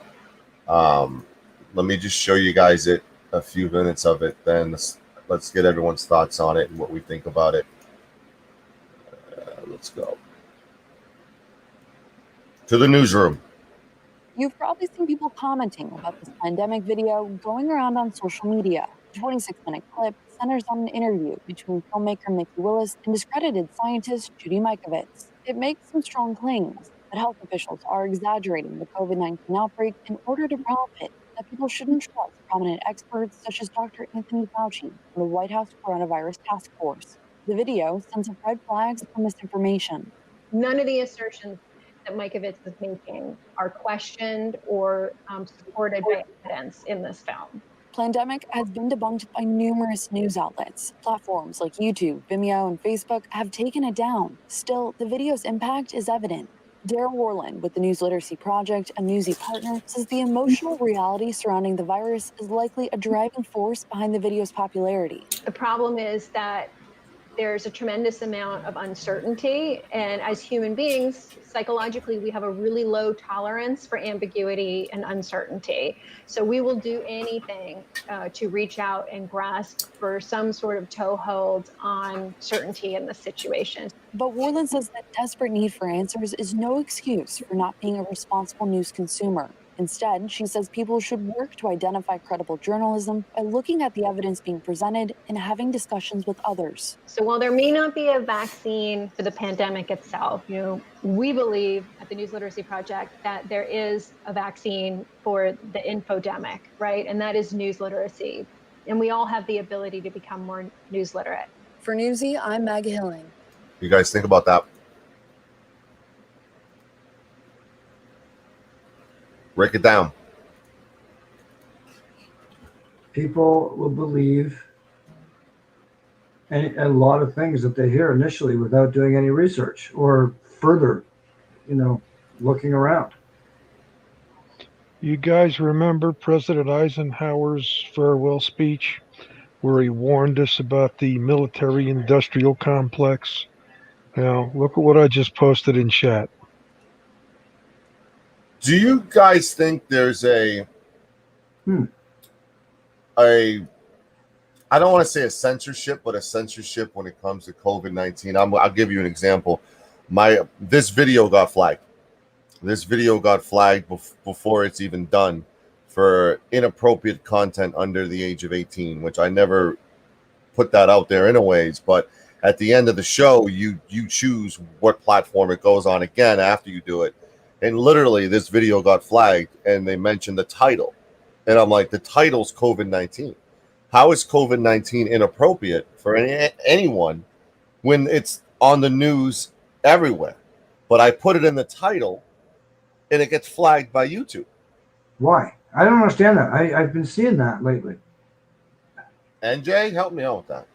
Yeah. Educate me here. Why is that a bad thing to be putting that on? Unless Why YouTube did I just get flagged by YouTube for mentioning COVID-19? Are you there, NJ? He's on mute. Because I've been seeing that potential censorship. I guess censorship or whatever you want to call it. Yeah. But I don't understand why. Me either. I literally, normally I get videos like flags after they're done, not while they're happening. I mean, this is not even closed yet. And it said that the title was inappropriate. Is it the title? What's wrong with the title? It says COVID-19 on it. Yeah, it's part of our daily word life now. Well, that's the issue with a growing channel, is you get on their radar more and more and more. I mean, this is only a 2-month-old channel, Yeah, but there are some other channels that that I've been seeing. Right. They go, and the virus. They don't use the word COVID-19. Right. Yeah, I don't know why, but it was, I got an email from YouTube and I got paranoid. I'm like, oh no, what did I do now? But I didn't do anything wrong but mention It's your title. It's your bloody title. Yeah, I think it's that's just wrong. a title. Yeah. So what do you guys think about any conspiracy theories? Do you think this is legit, or do you think this is a government-made conspiracy theory? No, it's Hey, Sancho. It's whack jobs out there trying to put something together. It doesn't. Yep, socially. Go ahead. YouTube is censoring the word COVID-19 for a while now. There's been a bunch of channels that have been demonetized for using COVID videos or using the word COVID and stuff like that. So it's been going on a while. It's not just recently. No, but why? Tell me, what's the reasoning? Well, you'd have to ask Google about that. Well, exactly. And nobody knows why. They're not saying why, are they? Yeah, we're trying to get answers from someone, you know. So is the death rate legit? 100% says no. No. It's not legit. You guys aren't buying that. I kind of want to go back to, we already did the mass working question. I know a couple people came in after that. I want to go back to the COVID cure in 2020. We did this the other day. Kind of want to revisit that and bring us back to it. Will we find a COVID cure for 2020? What does everybody think? No, too late in the year now to be finding it and testing it and making sure it works. It's going to be at least until next year, I think.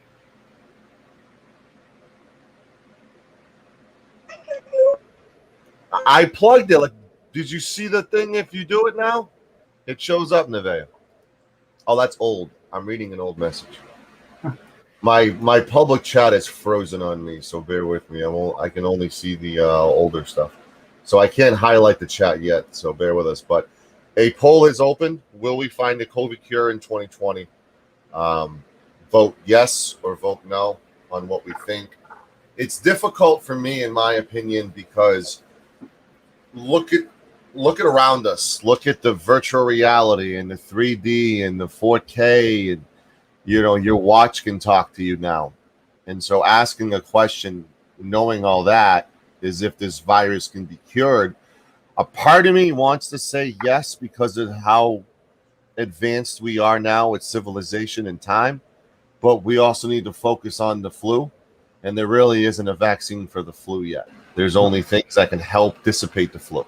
That's right. It's called vaccines. They're not cures. They're not cures. I mean, but seeing that we might be having something next year is the nature of the disease of this pandemic has spurred a lot of countries and a lot of smart people around the world to be putting effort into this. So we have a potential to make some great headway in a very short amount of time, faster than other things in past years, because we have more knowledge, larger population, and this affects way more people.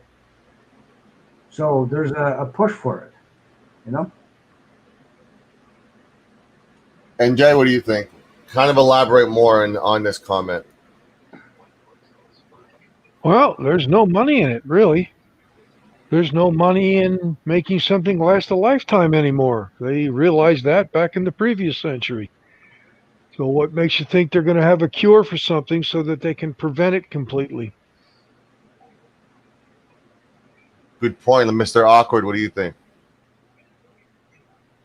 I mean, a lot of this is follow the money, and if you can't, if there's no money to follow, it doesn't matter.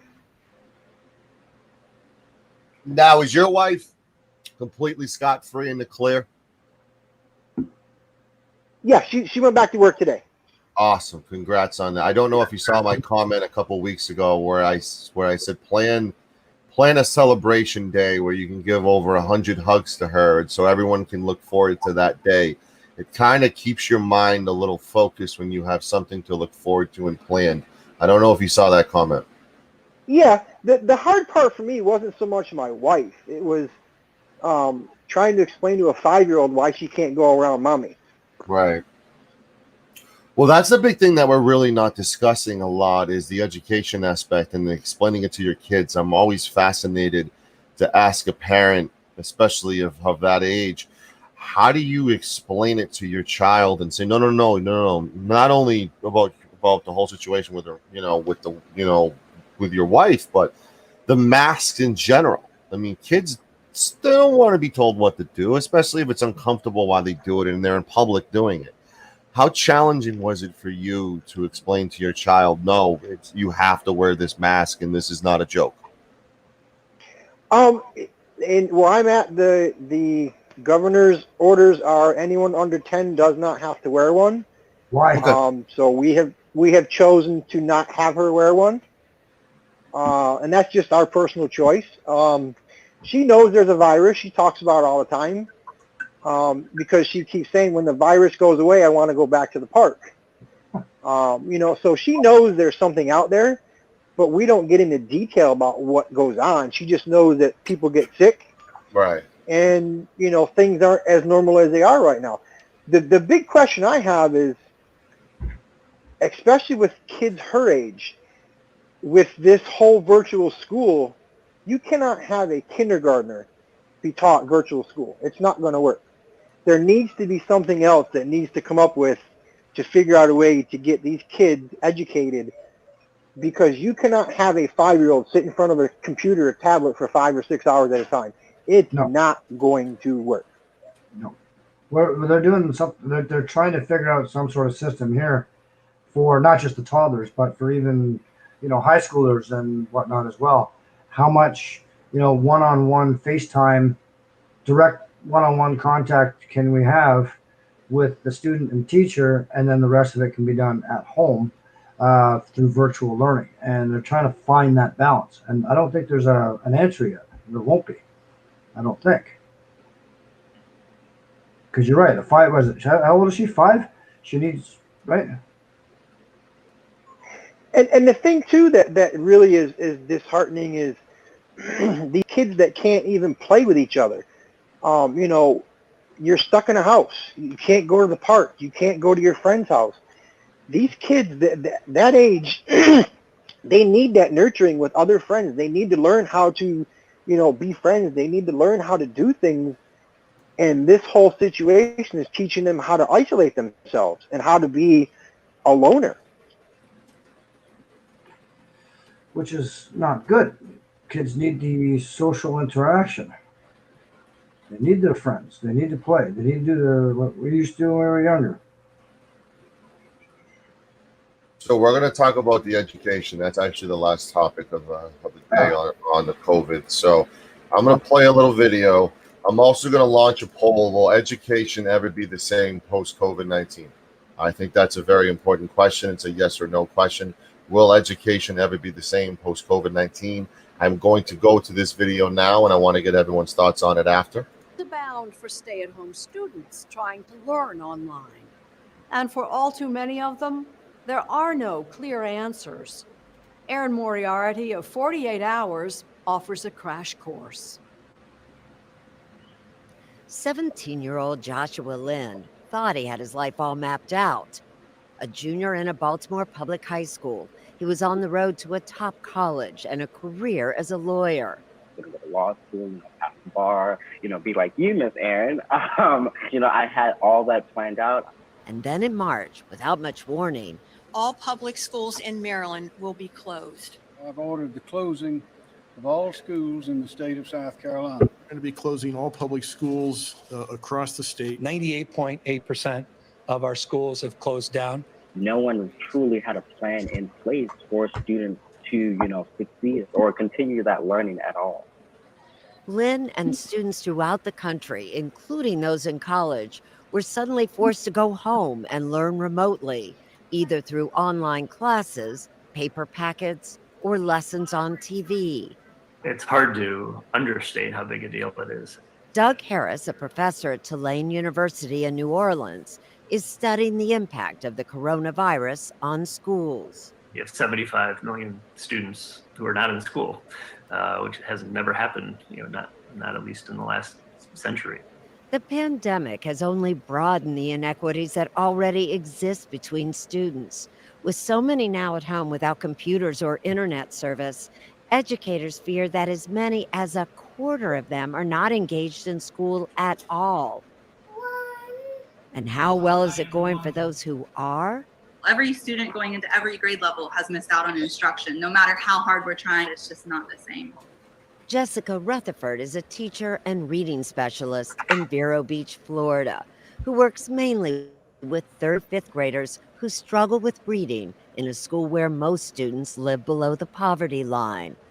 You have 30 students. About how many would you say are doing pretty well under this, and how many are not? I would say it's about 50%.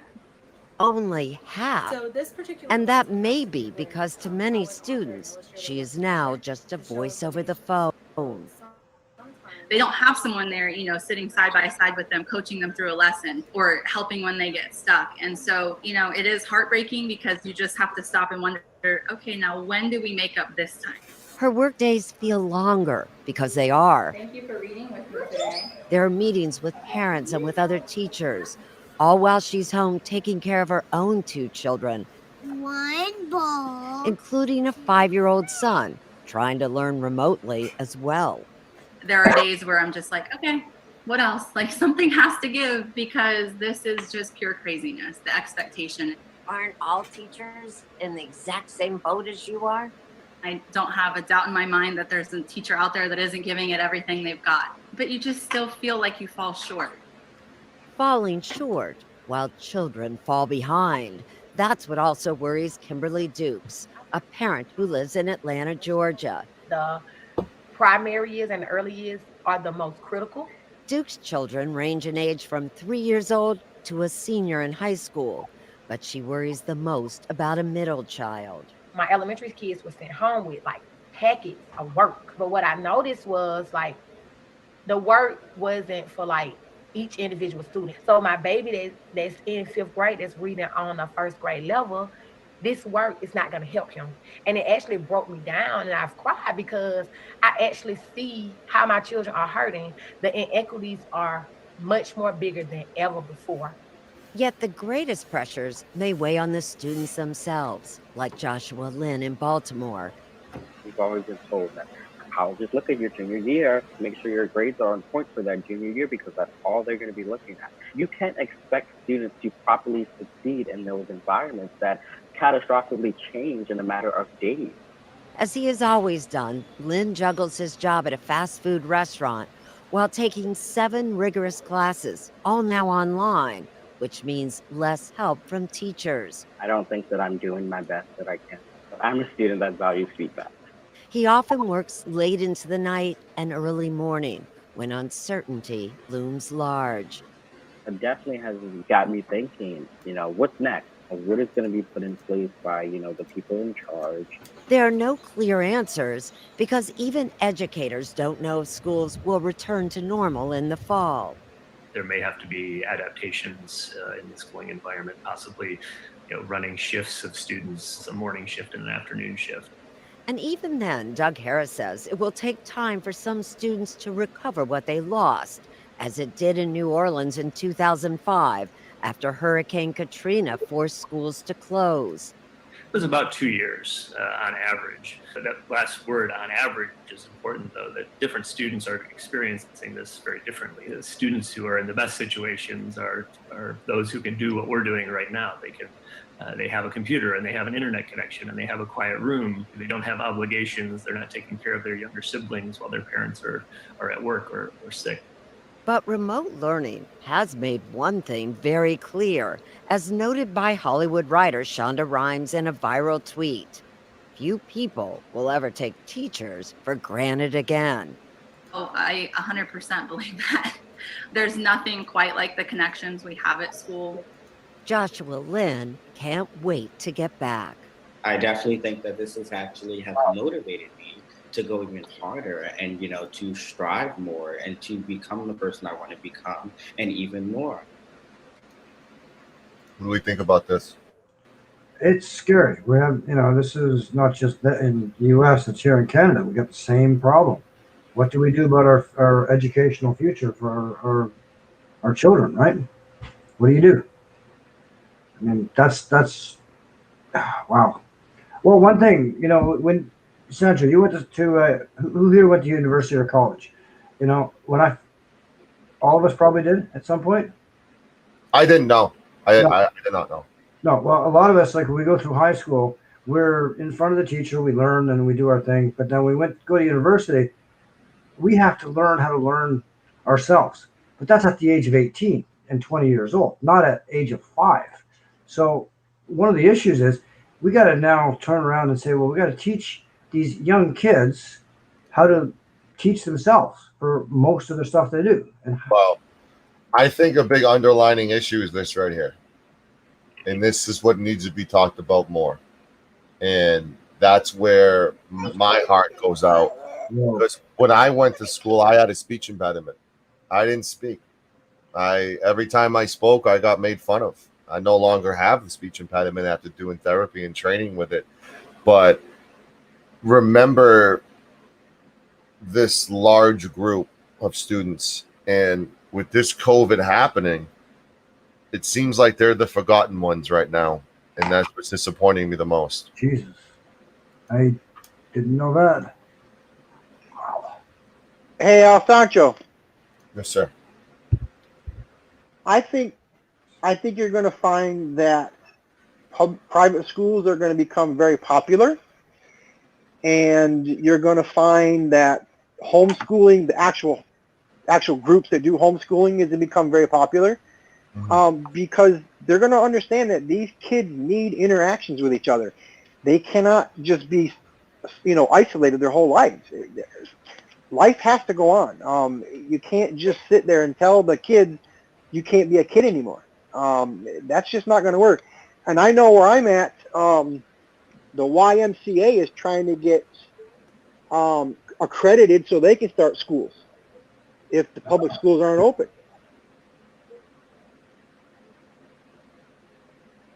$1.38 billion. Look at that number, guys. That are not getting a direct education or proper education. Jesus. That's globally. Yeah. It's not just U.S. That's globally. If you want to look global, the coronavirus is keeping. Look at that number. China. Look at that number. This is exempt from the U.S., but this is outside of it. Look at that. As of March 4th, 2020. There's no easy solution here. Safety is always first. You have to go to the safety aspect and realize that safety is always first, but education is priority. And without a doubt, it's a who do you save kind of deal. Like what's more important than you, safety or education? And both are. Yeah, and I think when you're put in a position where you have to choose, that's where it's like, why do we? What's going on? Like, this is not. It's not okay. No, but I mean, I noted in the video that they're saying that there's a lot of people in the States that a lot of kids don't have access to the internet and whatnot. So there's one possible solution is any children, in this process of this new educational system that do not have access to the internet or have a decent computer to work with to further their education, there's automatic funding to purchase that for them so they can continue that education from home if necessary. That's one thing I think that has to be addressed there. Online schooling is a skyrocketing, but socially, what's your take on online schooling, and are you for or against it? I think it's a great idea. Hold on, one at a time. Oh, sorry, go ahead. I'm against it for certain age groups, because, like I said, you're not gonna have a 5-year-old's attention in front of a computer for 5 or 6 hours. It's not gonna happen. And then the other thing too, Sancho, that people aren't looking at is having these kids homeschooled or not going to school is actually going to hurt the economy more, because parents are going to have to stay home so they can teach their kids. It means they can't go back to work. That's Great point. Jesus. Teachers in my area are getting together with parents to develop a curriculum so that children don't fall behind. Now, that seems like that the teachers are grabbing the reins and taking control and not waiting for those that need to do things, because that's always frustrating. I mean, like, teachers and nurses are two of the most disrespected profession, and they should be the most respected. And I have a soft spot for teachers. I have a soft spot for nurses. And they're the frontline heroes that don't get discussed and talked about. And they need to be. And they need to be more respected and loved and appreciated. Damn And right. not just when they, sew you up or get you to graduate. That level of admiration and appreciation for those two professions needs to be on a higher scale and skyrocketed, in my opinion. Yeah, damn right they do. But I mean, I'm glad actually, like, if the teachers are taking the reins and actually coming up with a plan, that's brilliant. That's proactive thinking, and that's exactly what the society needs. So I'm kind of surprised by this poll. I'll be honest with you guys. We're asking the question: will education be the same post COVID-19? We got 3 people stating no. Will education ever be the same? No, it will not be. There's going to be some change. Get your votes in. What everybody thinks. It's exclamation point vote. It's exclamation point yes or exclamation point no on your vote. So vote exclamation point vote space yes or no on what you think after what we just discussed and what the videos we just showed. I'm worried. I'm worried about a lot of things when it comes to COVID-19. I'm worried about the education aspect for not only children, but the people getting their GEDs and people going back to school and going back to college, and everybody's being affected. The online curriculum is a huge plus.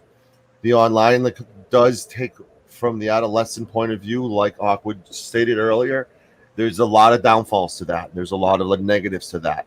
For the adults that are jumping in, there's a benefit to it. But you don't really get an education without, in my opinion, when you're an adolescent, the socialness and the ability to go to recess is something that kids look forward to.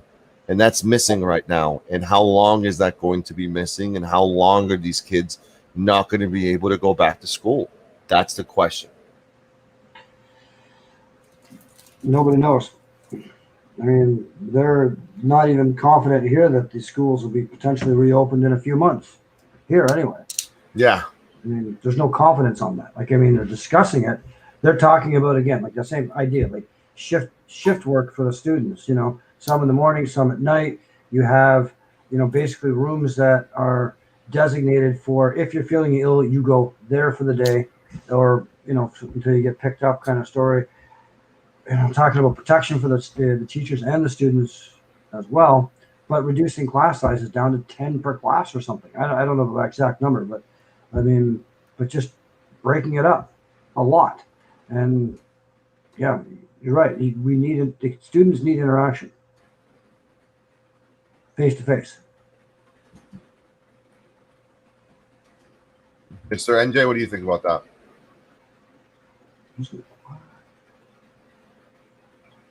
Now, I just got to say, as long as we all live through it, we'll learn, hopefully. Yep. If we live all through it, that's the issue. There's many that aren't living through it, and that's why it's a stressor, and that's why it's a problem, and that's why there's frustration. I mean, let me kind of do my last poll of the afternoon. Are you losing public trust with COVID-19? Meaning what? Meaning, are you losing, essentially, are you losing trust in public officials of what you're being told in regards to COVID-19, what you're being told to do? It seems like it's been changing, do this, shake hands, don't shake hands, do fist bumps, don't do fist bumps, do this. It seems like there's a lot of moving and wishy-washy going around. And, are you losing the public trust? Are you losing public trust with this whole COVID-19 situation? That's a tough one because I've got I'm on the fence personally, but because a lot of people are Sancho. A lot of people are telling you what to do, and it's changing. Yeah. Go ahead. Hey, I gotta hop off. All right, we're gonna be wrapping up soon too, so I really appreciate you hopping on and being candid. Yeah. My daughter's sitting here wanting to play Go Fish. She wants to play Goldfish? Yeah, I got to go see if the U.S. Yeah. Postal Service did their job. How about that? How about that? Is that cool? There you go. Or that? How about that? Oh, look at the puppies. Is that better? Oh yeah, that's much She's better. looking at him. Tell her this is my saying: peace, love, and dogs. Peace, Aw. love, and dogs. And there's this one too. I like that one too. All right, I'll Sancho. I'll see you around later. Have a Yeah. good one. Take it easy. Have a good one, NJ. All right, everybody. So we're gonna kind of wrap up the public. So yeah, we're kind of losing patience with what we're being told. Is kind of my question. Are you losing patience with what you're being told when it comes to COVID-19? The directions are changing. The mandatory things are changing off and on. You can do this. You can't do this. It seems to be moving every other day and every other week, and it's get to be confusing, in my opinion. No. Yeah, well, New Jersey took a back step. They lowered the amount of people you're allowed at an event from 50 to 25. And now, of course, since last week, masks are mandatory in public if you can't maintain 6 feet. Yeah, it just seems like a public. Massachusetts, they're like the big thing in Mass is they're going to be fining people if they come over, with it, kind of traveling without, they want everybody to register where you're from, what's your name, just in case if there is something that happens, they're able to trace it and backlog it.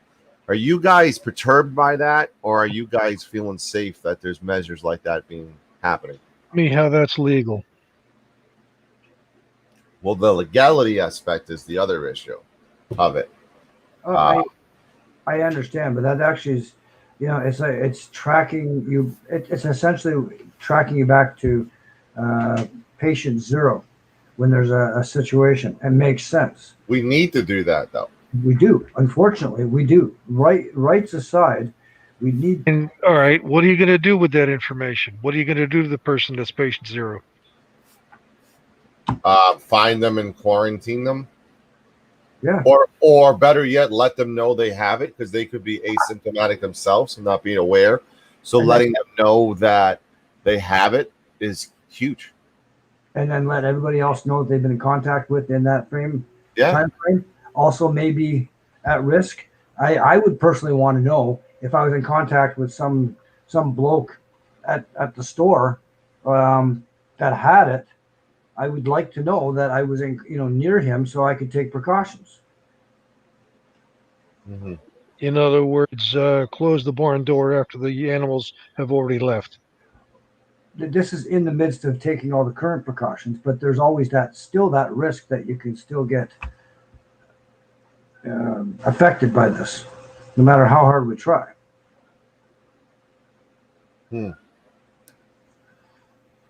But I'm anyway, don't get me fired up on that one. Right. I mean, it's a good question to look at, I mean. Well, if you recall back in March and early April, Connecticut and Florida were at the major borders, were pulling people over into their rest areas, into their welcome centers, and telling them you're from out of state and you're going to have to quarantine yourself. And yet, did anybody? Did they? At that time, no, they probably didn't, did they? We'll never know because it wasn't made mandatory, and it wasn't, and it can't be. You're going to put someone in quarantine. Everyone that comes into your state with an out-of-state plate.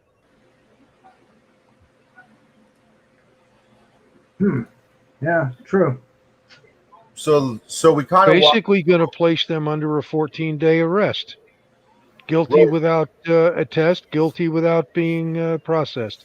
Rhode Island was doing that with New Jersey and NYC plates. They were pulling them over on the side of the highway, asking them questions and all that stuff. Didn't you see those videos from Honor Your Oath when he was going through the checkpoint? Joe Orga I saw. With Joe Orga I saw. So last question of the day is, would you give your personal info as asked by any business? Should I put business or government agency, NJ? Should that be better, or should we just presume that's what I mean as well? Can refuse it to any business, but then again, they can refuse me their services. They'll refuse you service. So would you give personal info if asked by any business, knowing that they could turn you away? What's my personal info? What personal info are they? Well, the tracing we talked about earlier to see if there's ever a diagnosis or a positive testing, they're able to figure out who gave it to them and trace it back to the patient zero. The clarification. Brand me with you're going to brand me if I get infected. You're going to brand my forehead with a big eye. That's the scarlet letter. Well, I mean, yeah, but the amount of information is, your basic contact information, name, address, and phone number. That's all. Well, that's the personal info I'm talking about. Yeah, and beyond that, nothing else needed. I would think. So as long as we're clear on what you're giving out. Yep. So yes or no for you? I would say I'm okay doing it. Yes, I'm voting yes on that. And you would be the only vote so far for yes. It depends on the business. If it's a doctor's office, hell yes. If it's just Walmart, hell no. Yeah. What if it's a barber shop or a restaurant?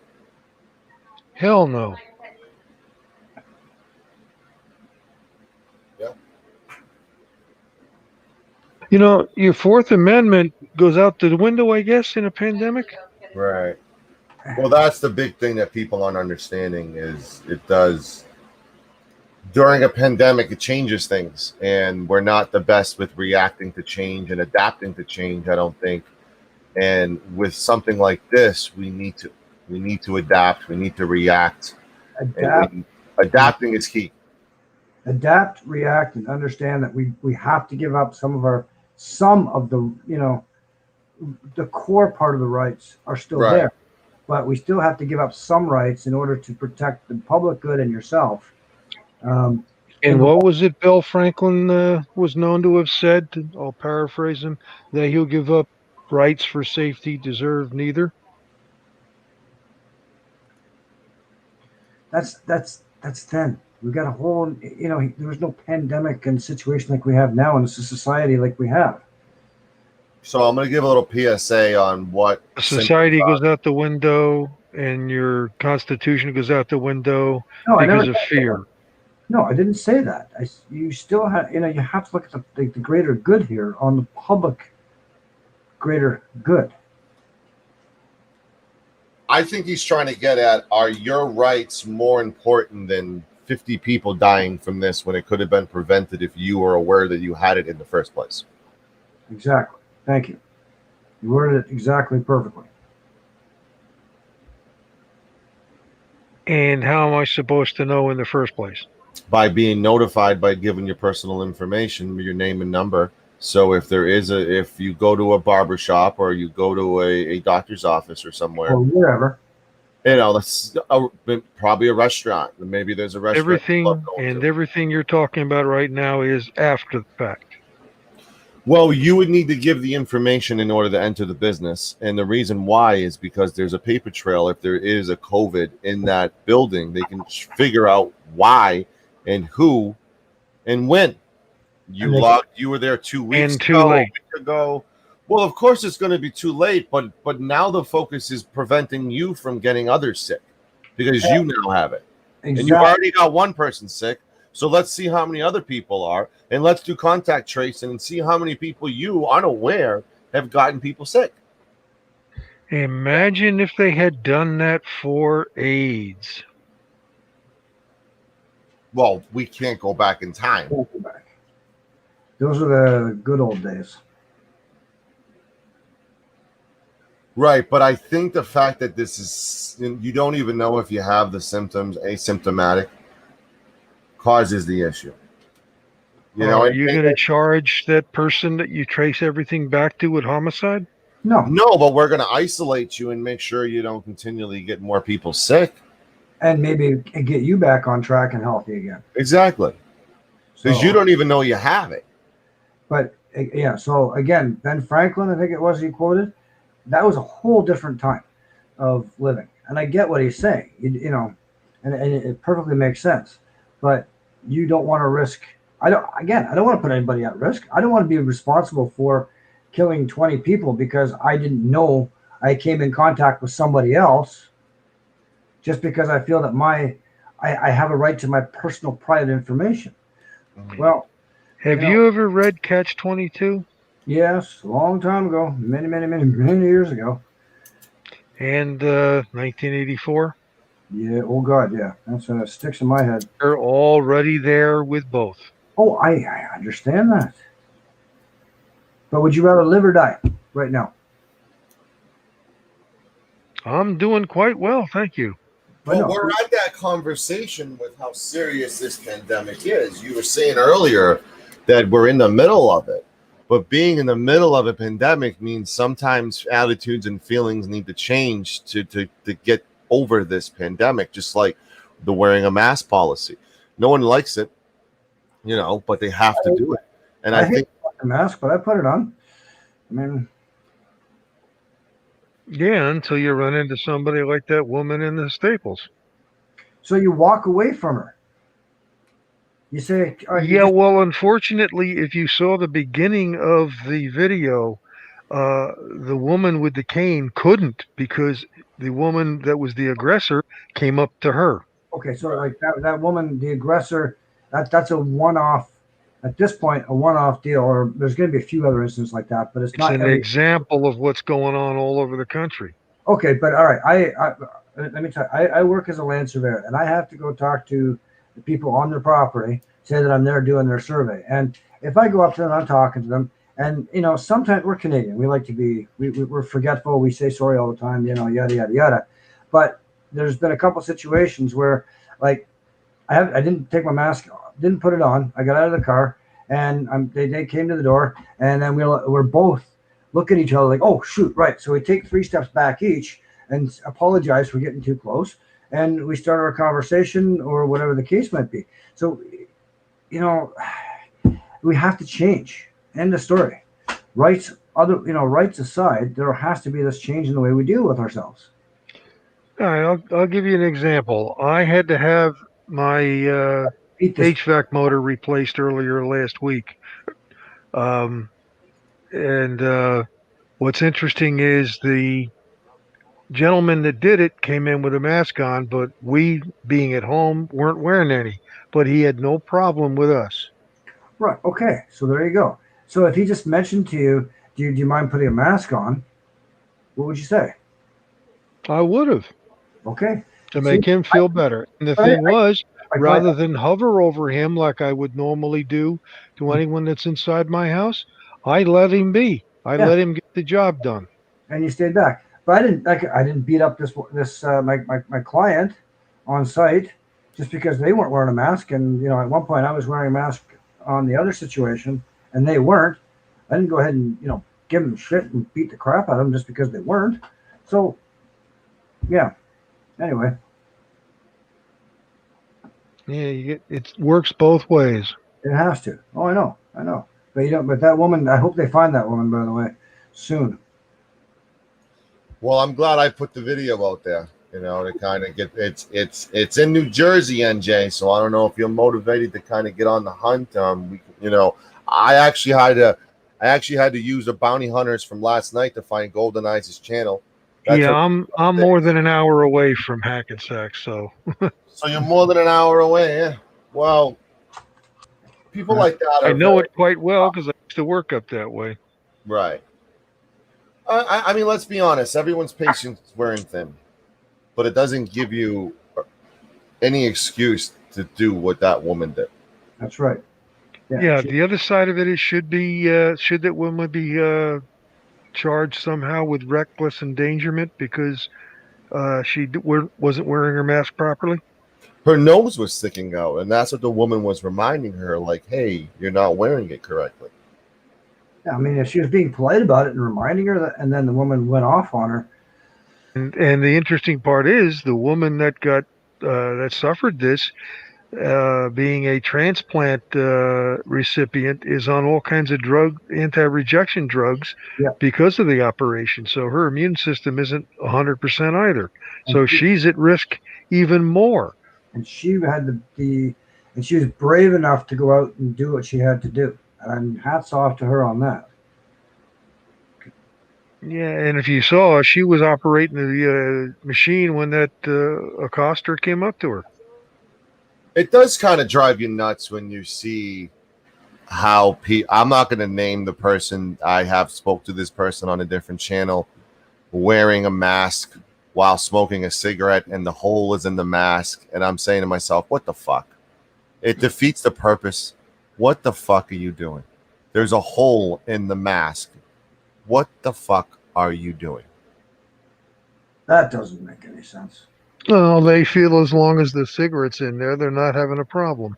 But they take the cigarette out and the hole is there, and any passage thing can go into the airway directly, and they think the mask is helping, and there's a goddamn gaping hole in the mask. Yeah, I'll give you one even funnier. I've seen a guy that made a mask out of the front of someone's jeans with his zipper still intact. Did you guys ever see the picture? I think it showed up on Reddit as well. But the guy was in a Home Depot and he had actually put 4 pool noodles on his head, sticking straight out, that are the 6 feet long or 5 feet long. No, I didn't see that. I'll see if I can track it down. I'll try and send it to you. But that's his social distancing maneuver, so that people don't get too close to him. They keep hitting the pool noodles instead. It's like a fan out top of his head, eh? Oh, that's cool. That's a brilliant idea. I thought. Have you seen the videos of the bar that came up with the giant inner tube solution to people distancing? Oh. Yeah, and there's another one where a tire company had all their employees wearing one. It was a spoof video, but okay. Yeah. Oh, the other thing is you bring a 7 or 8 foot long walking stick, and you can keep people away with that. Oh, that works too. Just keep poking at people and whacking them. Fortunately, yeah. Well, you saw in the video it didn't work for that woman with the cane. No. But I mean, you and I could probably handle it better. Just whacking people out of the way. Oh, jeez. I should try that. Yeah. Yeah, maybe I should do that. You gave me a good idea. These are some interesting goofy masks that I'm looking at now. Let me see if I can share real quick. It's kind of funny seeing these masks. The one with the jeans, that was the funniest, I thought. Yeah, okay, the milk cart. Yeah, the gallon milk jug. That I've seen that before. The Nutella one. Oh, jeez. This looks like a diaper. That's a diaper, right? Lettuce leaf. That's a diaper right there. Yeah, one is a squid or an octopus, isn't it? That's a diaper. The Jason mask. I like the Jason mask. It's crazy. You scroll down. I think that I just saw the Jason mask, right? The guy in the produce section. Or something. The shoe one's hilarious too. Alien face hugger. Genius. The orange one. This one. That's the best one. I mean, look at that. That must be hot as balls in there if you're wearing that kind of mask. I like the cow one. That's a funny one. That's a funny one. So, yeah, I mean, people are getting creative with this. People are profitizing off it. You know, you go on Facebook, you see all these marketplaces of people making their own masks from scratch, and they're selling it for profit.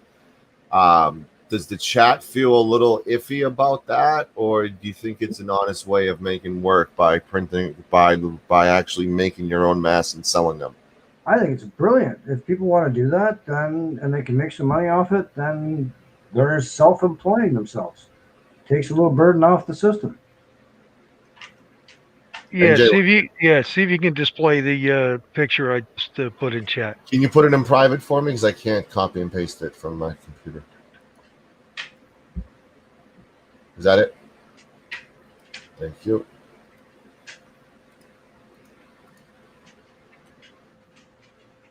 Oh, that's my search engine along with it. Oopsies. Wow, that's a funny one. Show, do show. Is this it? Is that it?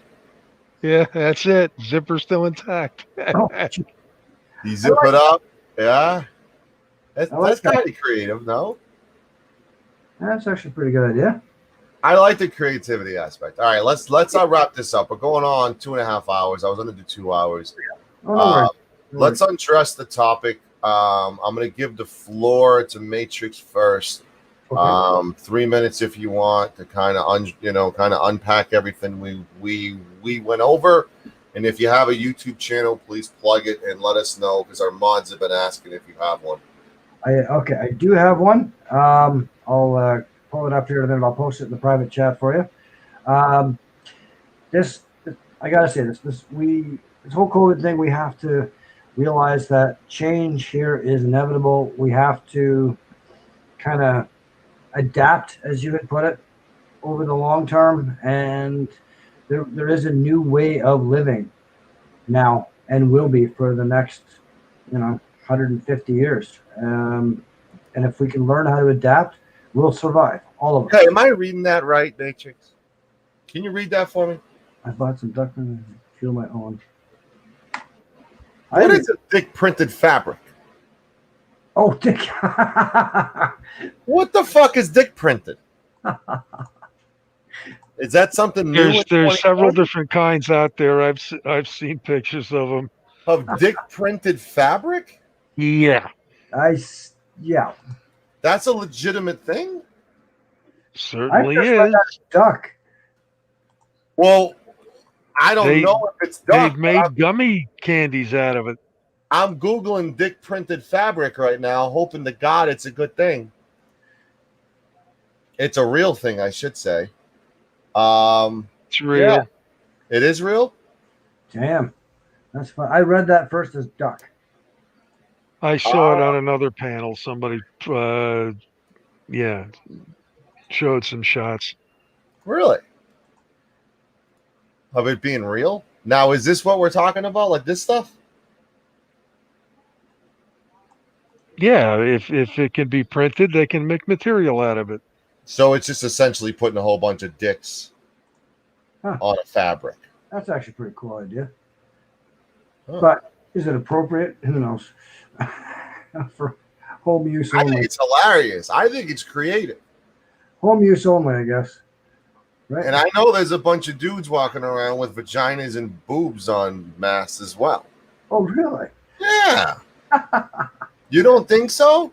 Oh, I believe you. It's just Yeah, well, wait a minute. What's that phrase? What's good for the goose is good for the gander? I guarantee you that that's what's going on. Excellent. No. Like, I'm not trying to, I'm not trying to take her side or anything like that, but I'm just going to prove a point right now. Woman release face mask with penis design for charity. There's there's boobs right there. Genital mask for the win. Getting hit with a lot of ads, but this person's doing a cock block corona. It's called. It's a mask that features lots and lots of dicks in all shapes and sizes. Hey, you know what? If people If people are being creative and doing it for their there's boobs, boobs. There's boobs. There you go, NJ. By all means, do it. If it means that they can do a little bit of self-employment and make a little bit of money off it and profit from it, then I'm 100% for it. I mean, I wouldn't buy the boob one or anything like that, but I mean, I have to deal with clients, if I'm working, right? So yeah, I mean, I'm just happy that like ladies' night, they're all gonna have masks with a mystery things on it this Wednesday night. I'm hearing from the Vea and GoldenEye, so we can kind of guess Wednesday night what kind of mask that's what's on their masks game. I guess we'll play. We'll see what kind of mask they're wearing Friday night. Wednesday night. Yeah. So there's your channel. I just gave you a plug there. Wear a mask. Like, why did you retract that, Golden Eyes? Don't retract things in my room. Good, GoldenEye. I got a chuckle out of that. The second you press send, you're good and safe here. Wear a mask like a dick. I think that's what she said. I think that's what she said. Yeah, I don't have funny. any. It's always funny when her and we had the Peachy Rider on after midnight, and it's like the greatest Peachy Rider in the world because she's not censored. She was trolling Shiva the whole time, and I thought it was hilarious that she was picking and prodding Shiva. So I like this other side of Golden Eyes as well. You know, having dick printed fabric and wearing it and being proud of it and typing dick in big caps. These are good sides that I like of these people. Yeah, you know? that's good. Maybe It's great. I still read that as duck printed, Right, and I wanted to see if it was duck or if it was dick. and then it took me about 10 seconds to take another look, and then I spot. Yeah, next. Right, Yeah. it was duck if it was dick. Oh boy, I am. What did you do to lose your blue? I didn't know you lost your blue. You're blue again. There you go. You're blue. All right, everyone. Please like, share, and subscribe. NJ, anything else you got to say before we wrap up today? I had it, but I forgot it. But I will plug that. Look, what is it? It's where the truth about certain auditors, frauditors, auditards, and astivists, and in the document section, a good library for future people. All right. Well, I want to thank everybody for tuning in to Midday with El Sancho. This is a COVID-19 special. NJ has just posted the link right there. Please like, share, and subscribe to all of our friends in our little cool club we have going on here. You've seen a lot of links in the chat. Please subscribe to Sancho. Sancho is scratching and clawing for 1,000 subscriptions in 3 months. Everyone, please like, share, and subscribe. I might be back tonight. We'll see. I'm going to have a difficult time topping the interview I did last night with that bounty hunter from Minnesota, T-Cat. If you haven't listened to that interview, please go ahead and check it out. And I want everyone to please like, share, and subscribe. And thank you for listening to Midday with El Sancho.